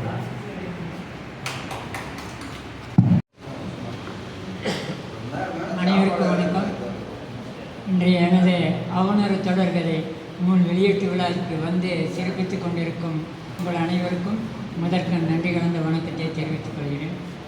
என் வாழ்க்கையிலே முதல் ஒரு நாவல், ஏராளமான பல்லாயிரக்கணக்கான கவிதைகள் எழுதியிருக்கின்றேன். பல கவிதை நூல்களை வெளியிட்டிருக்கின்றேன். திருப்பூர் சம்பந்தமான வரலாற்று ஆய்வுகள் பல வெளியிட்டிருக்கின்றேன். ஆனால் ஒரு நாவலை என்னுடைய வாழ்க்கையில் இன்றுதான் முதலாக எழுதி வெளியிட்டிருக்கின்றேன். இது முதல் பாகம். இன்னொரு பாகம் இதே அளவில் இருக்கின்றது. வெகு நாட்களாக இந்த நாவலினுடைய கரு என்னுடைய உள்ளத்திலே குடிகொண்டிருந்தது மனசில். இது எழுத வேண்டும் என்று. ஆனால் எனக்கு கதை எழுத தெரியாது என்கின்ற அளவில் இத்தனை காலத்தை போக்கிவிட்டேன். ஒரு சில எழுத்தாளர்களை, பிரபல எழுத்தாளர் நம்ம திருப்பூரில் எடுத்துட்டா சுப்பிரபாண்டியன் மணியன், அவர்கிட்ட இந்த நாவலுடைய தீமை சொன்னேன், இது இருக்குங்க எழுதுங்கன்னு. அவர் என்னுடையதே எழுதுறது நிறையா இருக்கிறது, உங்களது எழுதுறது. இன்னொருத்தர் காதல்னு ஒரு நண்பர், அவர் கதாசிரியர், அவர்கிட்டையும் சொன்னேன் நீங்கள் எழுதுங்கன்னு. அவர் அதே தான் சொன்னார். அப்புறம் தான் எனக்கு சரி இதை நாம தான் எழுதணும் வேணும் அப்படின்னு. ஆனால் எனக்கு எழுதவே தெரியாது. கவிதைன்னா 1 மணி நேரத்தில் ஒரு அரை மணி நேரத்தில் எழுதிடுவேன். ஆனால் இந்த கதை எழுதுறதுங்கிறது ரொம்ப பெருசு, ரொம்ப கஷ்டம் அப்படின்னே நான் நினச்சிட்டு இருந்தேன். இத்தனை காலமாக இவ்வளோ வேஸ்ட் பண்ணிட்டேங்கிறதும் தெரியுது எழுதி முடிச்சுங்காட்டி. ஏன்னா அது மனசில் இருந்தது, எழுத வேண்டிய ஒரு நிர்பந்தம் வந்தது. எப்போ எழுதுறது என்னங்கிறது தெரியாமல் இருந்தபோது ஒரு சமயம் எனக்கு ரோட்டில் ஒரு ஆக்சிடெண்ட் ஆகி கையிலையும் இடுப்புலையும் அடிபட்டு 2 மாதம் வீட்டிலேயே படுத்திருக்க வேண்டிய நிலை. அந்த நேரத்தில் நான் முகநூலில் 10-11 வருஷம் முகநூலில் நான் எழுதிட்டு வர்றேன். அதில் ஒரு குரூப்பு, நிறைய குரூப்பில் இருக்குது. வாங்க பேசலாம்னு ஒரு குரூப்பு, ஒரு பண்பட்ட குரூப்பு. அது நிறைய பெண்கள் எல்லாம், வயதான பெண்கள்லாம் இருக்கிறாங்க. அவங்களுடைய மனதில் இருக்கிறவங்களையும் எழுதிட்டு வந்துட்டு இருந்தாங்க. நான் அப்படியே கடந்து போயிட்டு இருந்தேன். அப்படி படிச்சுட்டு இருக்கிற காலத்தில் தான் பார்த்தேன், அதில் ஒரு தலைப்பு, தினம் ஒரு தலைப்பு தருவாங்க, அதை பற்றி எழுதுவாங்க. மலைக்கோயில் நினைவுகள் அப்படின்ட்டு ஒரு தலைப்பு கொடுத்துருந்தாங்க. என்னுடைய கதையை அந்த மலைக்கோவிலில் தான் ஆரம்பிக்குது, கைத்தமலையில் ஆரம்பிக்குது. அது இருந்ததுனால சரி நம்ம இதெல்லாம் எழுதலாம் அப்படின்னு அது எழுத ஆரம்பித்தது தான். ஒரு 2 மாதத்தில் இந்த 600 பக்கத்தை எழுதி முடிச்சிட்டேன். அந்த போனிலேயே நான் படிச்சுட்டே நான் எழுதி முடிச்சிட்டேன். அதாவது இது முதல் பாகம், இதே அப்படி எழுதலை. 2வது பாகத்தில் அப்படி எழுதினேன். அதே சமயத்தில் இந்த 2வது பாகம் கொஞ்சம் எனக்கே அது பிடிக்காமல் இருந்தது. அதனால் இதுக்கு முதல் பாகத்தை எழுதுவோம் அப்படின்னு பள்ளி வாழ்க்கையினுடைய நடந்த நிகழ்ச்சி, நந்தப்பா பள்ளியில் படித்ததுலேருந்து கிராமத்துக்கு போய் வந்தது, அந்த பள்ளி முடிகிற வரைக்குமான ஒரு வாழ்க்கையை இந்த இதிலெல்லாம் அடக்கியிருக்கிறேன். இந்த நகரம், அதாவது திருப்பூர் நகரத்தையும் எழுதணும் அப்படிங்கிறதுக்காக நஞ்சப்பா பள்ளி டவுனால் அந்த காலத்திலெல்லாம் சர்வோதய சங்கத்தில் காந்தி ஜெயந்திக்கு 2 வார விழா நடக்கும். 15 நாளைக்கு கண்காட்சியும் கதை பொருட்காட்சியும் கருத்தரங்கு நடக்கும். அதில் கவிதை போட்டி, அந்த கவிதை போட்டி பள்ளிகள் சார்பில் எங்கள் பள்ளி சார்பில் நான் முதல் பரிசு வாங்கினேன். அந்த மாதிரி அந்த நிகழ்ச்சிகள் இது எழுதியிருக்கிறேன். ஒரு மாணவனும் மாணவியும் அந்த கதை நாயகன் நாயகர் அவங்க அது காதலுக்காக மட்டுமில்லை, அந்த பள்ளிக்கு தான் படித்த பள்ளிக்கு பெருமிதி அடித்தர்றாங்க. ஒரு குமரன் சிலையை திறப்பதாக நடந்த சமயங்களில் வந்து மத்திய அமைச்சர்கள் இந்த வழியில் போகும்போது இங்கே வந்து மரியாதை செலுத்திட்டு போவாங்க. அந்த நிகழ்ச்சியில் கவிதை, அந்த குமரனுடைய வாழ்க்கை வரலாறு கவிதை படித்ததுக்கு நான் வந்து அந்த கதாநாயகன் வந்து தமிழ் கவிதையும் அந்த கதாநாயகி ஆங்கில மொழிபெயர்ப்பும் படித்து அந்த அமைச்சர் கண்ணீர் விட்டார்னு அந்த நிகழ்ச்சி பற்றிய செய்திகளை பத்திரிக்கை தமிழ் நாடு முழுக்க வந்தது. அந்த வகையில் அந்த பள்ளிக்கு அவங்க 2 பேரும் பெருமிதம் எடுத்து தந்திருக்கிறாங்க. அந்த வகையில் தான் படித்த பள்ளிக்கும் தான் பிறந்த ஊருக்குமாக பெருமிதம் எடுத்தரக்கூடிய கதாநாயகன் நாயகி அவங்க கிராமத்துக்கு போகிறாங்க. அங்கே கிராமத்தில் நடக்கக்கூடிய அந்த வாழ்க்கை, அந்த கிராமத்து மக்கள் அங்கே வந்து அந்த கிராமத்தில் வந்து பனைமரம் மேலே அந்த சாணாறு, அந்த தெருவில் இருக்கிறவங்க, அந்த நாவிதர் குடும்பம், அந்த மணிகாரர் பண்ணை வீடு, இந்த மாதிரியான நிகழ்ச்சிகளை இந்த கதையை கொண்டு வந்திருக்கிறேன். அவர்களுடைய பாவை விளக்கு எப்படி 4-5 கதாநாயகர்கள், அதே போல் இந்த கதையில் 4-5 கதாநாயகர்கள் வர்றாங்க. அவங்க யாரை கைப்பிடிக்கிறாங்கிறது கதையினுடைய முடிவு. இந்த மாதிரி இந்த கதை இதுக்கு 2வது பாகம் ஒன்று இருக்குது, அதில் தயாராகிட்டுருக்கு. இது எப்படி பிரிண்ட் அடிக்கிறதுன்னு தெரியாமல் இந்த கையிலேயே எழுதினேன். அதை டைப் அடிக்க முடியாது, பிரிண்ட் அடிக்க முடியாதுங்கிறாங்க. என்னுடைய நண்பர் தான் மணிகண்டன், அவர் தேடி பிடிச்சி அந்த மகன் தேடி பிடிச்சி அறிமுகப்படுத்தினார். அவர் வீட்டுக்கு வந்து இதெல்லாம் தொகுத்து அவர் கொண்டு போய் அதை அவர் 6-7 மாதமாச்சு. அவர்னாலே அது என்னென்னா அவருடைய வேலைக்கு இடையில் அது முடியாமல் இருந்து அந்த அவருடைய வழிகாட்டலில் நான் முகநூலில் விளம்பரம் கொடுத்தேன். இந்த ஃபோனில் இருக்கிற பிடிஎஃப்பாக இருக்குது, இது வேர்டு ஃபைலில் இருந்து அச்சு கொண்டு போக முடியுமானா நிறைய பேர் அந்த வழி காட்டினாங்க. அந்த வகையில் ஒரு பிரபலமான எழுத்தாளர் அம்மா, அதாவது இந்த நீர்வளத்துறையில் இருக்காங்க, நிறைய நூல்கள் எழுதியிருக்காங்க. அவங்க எனக்கு வந்து இந்த மாதிரி செய்யுங்க அப்படின்னாங்க. அது அவங்க சொன்ன முறை எனக்கு புரியல. எங்கள் மகனோடு பேச வச்சு அவங்கள வந்து சென்னையில் டைப் அடிக்கிறவங்க அந்த பிரிண்டரோட பேச வச்சு அதன் மூலம் இந்த நூல் உருவாகிருக்குது. அதனால் இது யாரும் டைப் அடிக்கலை. நான் இதே என்னுடைய போனிலேயே விரலையே சிலேட்டு எழுதுகிற மாதிரி இந்த 600 பக்கம் எழுதினேன். அது இன்றைக்கி டைப் ஆகி இன்றைக்கி நூலாக வந்திருக்குது. இந்த அளவுக்கு உழைப்பு, அதான் என்னுடைய உத்வேகம். நானும் ஒரு கதாசிரியன் ஆகணும் அப்படிங்கிறத அந்த உத்வேகம் மனசில் இருந்தது. எழுத ஆரம்பித்தேன். ஆனால் எழுத ஆரம்பித்தது எனக்கு எழுதுறதுக்கு வரும் அப்படிங்கிறது தெரிஞ்சிச்சு. சொல்லுவாங்களா, நண்பர் சொன்னார், எழுத்தை உங்களுக்கு கொண்டு போகணும், எம்ஏங்கிற எழுத்தார் சொன்னார். அவரை படித்து சொன்னார். நாம் எழுதிட்டு இருந்தோம்னா நம்ம எழுதி அது எடுத்துட்டு போகுங்கிறத, அது மிக மிக உண்மை. நான் ஒரு அத்தியாயத்தை நான் நினச்சி எழுதுன்னா அந்த அத்தியாயத்தில் என்ன எழுதுவேங்கிறது எனக்கே தெரியாது. ஆனால் எழுதிட்டு போகும்போது அந்த எழுத்தே அதுக்கப்புறம் என்னென்ன எழுதணும் அப்படிங்கிறத அப்படியே கொண்டு போகுது. அந்த வகையில் எழுதுறதா எனக்கே நான் இதை பார்த்தானே எனக்கு பிரமிப்பாச்சு. இத்தனை நான் எழுதுறேன்னானுங்க. ஆனால் அது நான் எழுதலை, என்னுடைய ஏதோ ஒரு சக்தி வந்து எழுதுங்கிறது தான். இந்த என்னுடைய குருநாதர் கவிஞர் கண்ணதாசன், நான் கும்பிட்ற அந்த கலையரசி, கலைமகள், இவங்க 2 பேரும் தான் என்னை எழுதி செய்கிறாங்க. ஒவ்வொரு கவிதையும் நான் படிச்சுட்டு எழுதிட்டு நான் படித்தேன்னா இந்த கவிதை நான் எழுதுனாங்கிறது எனக்கே சந்தேகம். அந்தளவுக்கு எனக்கு திறமை இல்லைங்கிறது எனக்கே இருக்குது. ஆனால் நான் எழுதியிருக்கிறேன். அந்த மாதிரி இந்த கதையும் அப்படி தான். நான் எழுத நினச்சா அதிசயமாக இருக்குது. ஆனால் ஏதோ ஒரு சக்தி உள்ள வந்து எழுது. காரணம் எங்கள் அம்மாவுடைய குடும்பம். எங்கள் அம்மாவுடைய குடும்பம் ஒரு கலைஞர் குடும்பம், கிராமத்தில் எழுதியிருக்கிறேன். எங்கள் தாத்தா வந்து அங்கே நாடகம், அந்த பாலும் கிராமத்தில் அந்த நாடகம் போட அந்த காலத்தில் 6 வருஷத்துக்கு முன்னாடி அந்த மணியாரோட தம்பி கலை ஆர்வலர் அவர். அதில் வந்து எங்கள் தாய் மாமா, பெரிய மாமா வந்து பாவதர் கிராப் வச்சுருப்பார், ஸ்ரீபாட்டு. இன்னொரு மாமா ஸ்டவுட்டாக இருப்பார், அவர் கதாநாயகர் ராஜபாட்டு. இவங்க அந்த குடும்பத்தில் நான் பிறந்தேன். அதே மாதிரி எங்கள் தாத்தா பபூன் கோமாளி வேஷம் போடுவார். அந்த நாடகத்துலேயே அந்த ஊரில் இந்த மாமா குடும்பம் தான் நாடகத்தில் இருக்கும். அதே மாதிரி எங்கள் அம்மா வந்து அங்கே ஏதோ ஒரு பூப்படிக்க போவாங்க, அதில் பாட்டு பாடுவாங்க. எங்கள் அம்மானா அந்த ஊரில் அதாவது ஒப்பாரி பாட்டு, தாலாட்டு பாட்டு, இந்த மாதிரி பாட்டுகள்லாம் பாடுவாங்க. அவங்க படிப்பறி கிடையாது. கொஞ்சம் சந்தைக்கு போனால் புத்தகம் வாங்கிட்டு வருவாங்க. நான் படித்து சொல்லுவேன். அந்த ஓலைக்கா கொண்டையில் ஒரு கோட தாளம்பு அப்படிங்கிறது அந்த பாட்டு ரொம்ப பெரிய பாட்டு. அந்த பாட்டை சொல்லி எனக்கும் அது மனப்பாடம் ஆயிடுச்சு. அந்த பாட்டெல்லாம் அவங்க கிராமத்தில் பாடிட்டு போவாங்க. இந்த மாதிரியான குடும்பத்தில் பிறந்ததுனால எனக்கு அந்த இது வந்திருக்குன்னு நான் நினச்சிக்கிறேன். நான் அந்த கலை குடும்பத்தில் பிறந்த அந்த ஜீன் தான் எனக்கு இந்த எழுதக்கூடிய திறமை வந்திருக்குது. அதனால் அதே மாதிரி எங்கள் அப்பாவும் அந்த காலத்தில் சிங்கப்பூர் போனார். போயிட்டு வந்து கப்பலில் போயிட்டு வந்ததையெல்லாம் எங்கள் தாத்தா கங்கானே கூட்டிகிட்டு போனார் ஆளுகளை. அதையெல்லாம் கதையாக சொல்லுவார். அதுதான் எனக்கு வரலாற்று ஆர்வம் வச்சிருக்கு. அதனால் எங்கள் குடும்பம் தான் என்னை எழுதுறதுக்கான ஒரு இதை தூண்டியிருக்கு. அவங்களுக்கெல்லாம் இந்த நேரத்தில் நன்றி சொல்லி இந்த நிகழ்ச்சிக்கு இந்த நூலை நான் இங்கே இணை செயலாளராக இருக்கிறேன். இதில் வெளியிட்டு எனக்கு ஒரு பெருமை. டாக்டர்கிட்ட சொன்னேன், நம்ம இதிலேயே வெளியிட்டுலாம் அப்படின்னாரு. அதன் மூலம் இங்கே வெளியிட்டிருக்க இந்த பண்ணைக்கும் ஒரு பெருமை, எனக்கும் ஒரு பெருமை. வந்து நீங்களாம் பெருமைப்படுத்திருக்கிறீங்க. அந்த வகையில் உங்களுக்கெல்லாம் நன்றி கூறி இந்த வாய்ப்புக்கு கொடுத்ததுக்கு நன்றி கூறி விடைபெறுகிறேன். நன்றி, வணக்கம்.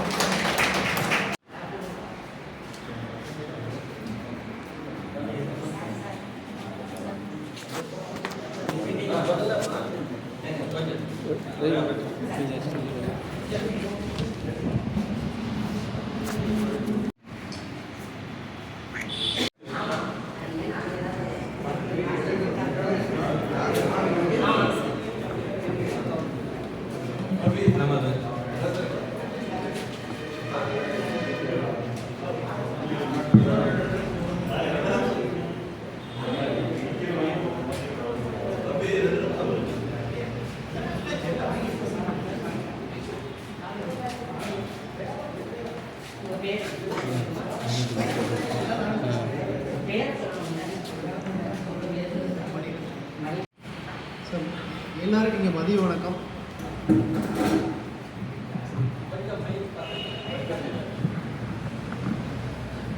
ரிப்பீட்டடாக சொல்லிட்டு இருக்கனால மதிய வணக்கம் உங்களுக்கே போர் அடிக்க ஆரம்பிச்சிருக்கீங்க. சார், இன்றைக்கி தான் நான் இங்கே ஃபஸ்ட்டு வந்திருக்கேன்.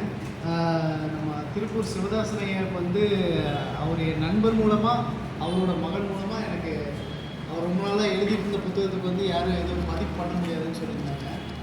அவரோட சிறப்பு என்ன அப்படின்னா, நம்ம திருப்பூர் ஊர் பெயர் காரணம் வந்து ஒரு புத்தகத்தை எழுதினார். திருப்பூர் பெயர் காரணம் நிறைய பேர் இங்கே தெரியுமான்னு தெரியல. இந்த ஊர் பேர் வந்து திருப்பூர் அப்படிங்கிற ஊர் தான் அவரோட விளக்கமாக அதில் அவரோட புத்தகத்தில் நான் படித்தது. அது எங்கேருந்து வருது அப்படின்னா, மகாபாரத கதையிலேருந்து கீச்சகவதத்திலிருந்து கீச்சகவதம் அதுலேருந்து இங்கே இவரோட இந்த ஊர் பெயர் காரணம் ஸ்டார்ட் ஆகுது.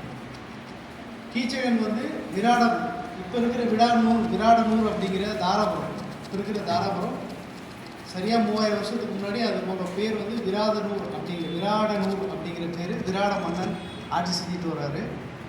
அவரோட மைத்துனன் யார் அப்படின்னா அவன் தான் கீச்சகன். ஸோ அந்த கீச்சகன் வந்து சமபலம் பொருந்திய ஆள் யாருக்கு அப்படின்னா பீமன், கிருஷ்ணனோட அண்ணன் பலராமன். இவங்க 2 பேருக்கு சமபலமான இவங்க 2 பேரில் யாரோ ஒருத்தர் தான் கீசகனை கொல்லவே முடியும். அப்படி இருக்கும்போது கீசகன் விராதனூரில் கொல்லப்படுறான். அப்போ மகாபாரத கதையில் சரியாக 12 வருஷம் வனவாசம் முடிஞ்சதுக்கப்புறம் 13வது வருஷத்தில் இவன் கொல்லப்படுறதை தெரிஞ்ச உடனேமே சகுனியும் துரியோதனன் இந்த 2 கேரக்டரும் வந்து கண்டுபிடிச்சிடுறாங்க, இந்த ஊரில் கண்டிப்பாக இந்த பஞ்சபாண்டவர்கள் ஒழிஞ்சு இருக்கணும். ஓகே, போருக்கு வந்து கரெக்டாக 12 வருஷம் முடிஞ்சு அந்த தேதி நாள் எதுவுமே தெரியாமல் வந்து நீ மறுபடியும் வனவாசம் போகணும், ஏன்னா வெளி உலகத்துக்கு நீ தெரிய ஆரம்பிச்சிட்ட. நாங்கள் சொன்ன 12 வருஷம் வனவாசத்துக்கு முடியறதுக்கு முன்னாடியே நீ வெளியே அரசாட்சி மன்னர்களுக்கு முன்னாடி தெரிய ஆரம்பிச்சிட்ட. அப்படின்றதுனால அவன் சொன்னது உடனே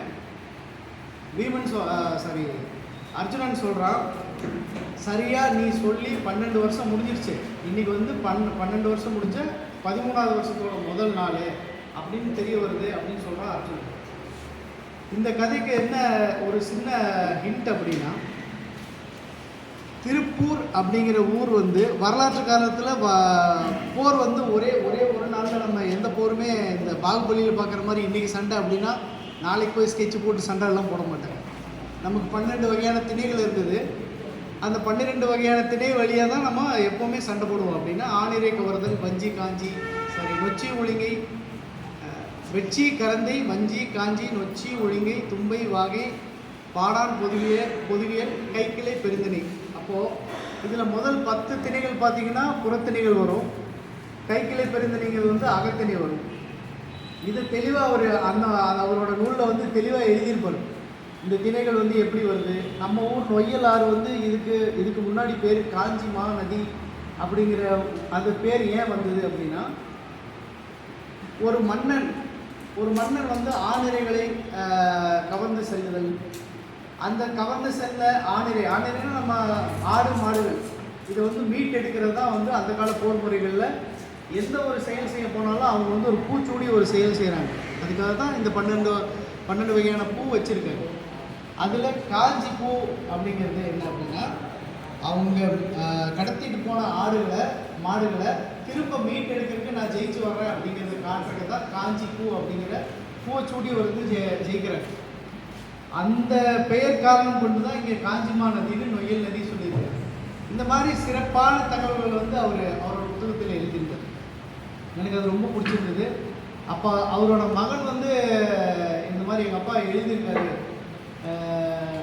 ஒரு புத்தகம் எழுதியிருக்காரு, அதை வந்து பதிப்பிக்கவே முடியல அப்படின்னு சொன்னார். ஸோ நம்ம எல்லாமே வாய்மொழியாக செயல்மொழியாக வந்து பேசுகிற தமிழை டெக்னிக்கலாக தொழில்நுட்பமாக எப்படி மேலே கொண்டு வரது அப்படிங்கிறது இப்போ நிறைய அட்வான்ஸ் டெக்னாலஜி வந்திருந்தாலும் அவர் சொந்தமாக ஒரு ஃபோனில் ஸ்கிரிபிளிங்கிற ஆப்ஷன் ஒன்று இருக்குது. கீபோர்டில் டைப் பண்ணலாம், இல்லைன்னா ஸ்கிரிபிள் பண்ணலாம் அப்படிங்கிற ஒரு ஆப்ஷன் இருக்குது. இது எல்லாருமே யூஸ் பண்ண கற்றுக்கணும். ஜஸ்ட் வாய்ஸ் கமெண்ட் கொடுத்தாலே அது தமிழ் எழுதுது. ஒருத்தர் படுத்துக்கிட்டே ஒரு சின்ன கேப், இவ்வளோ பெரிய கேப்பில் ஒவ்வொரு வார்த்தையை எழுதுறதுக்கு கிட்டத்தட்ட ஒரு நிமிஷம் 2 நிமிஷம் எடுத்துக்கலாம்.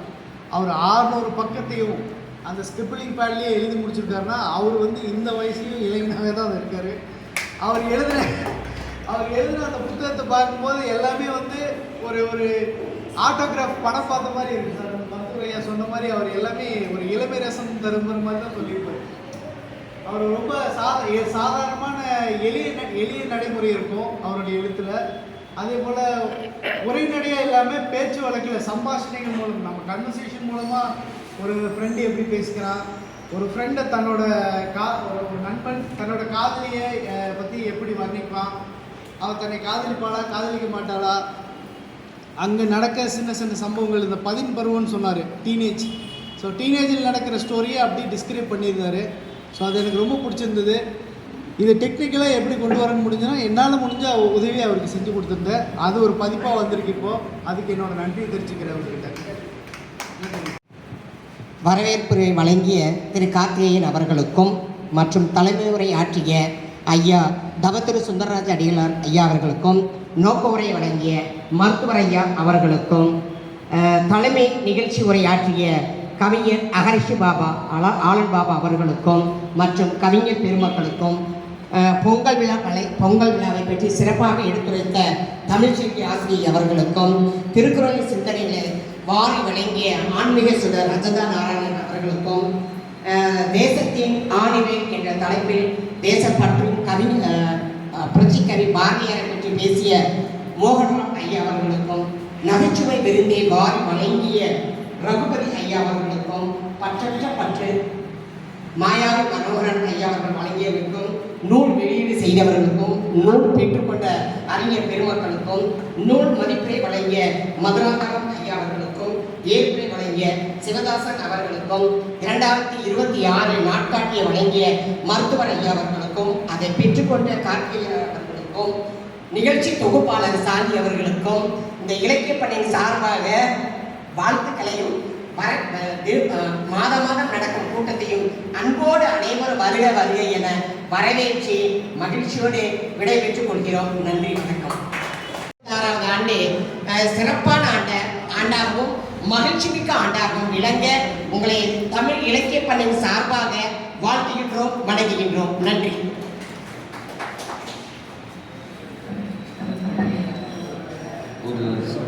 வாழ்த்து அண்டார்டிகா அனுப்பிச்சி வச்சோம்.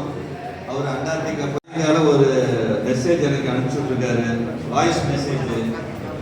தங்கவேல் ஐயா, மோகன்ராம் ஐயா, அப்புறம் நாங்கள் எல்லாரும் அவரை சந்தித்து வாழ்த்து அனுப்பிச்சி வச்சோம். நம்முடைய வாழ்த்துக்களோடு சென்று அவருடைய பொருளை மணி 6:46 நிமிடம் 7 மணிக்கு அர்ஜென்டினாவை விட்டு கப்பல் அண்டார்டிகாவை நோக்கி புறப்படுகிறது.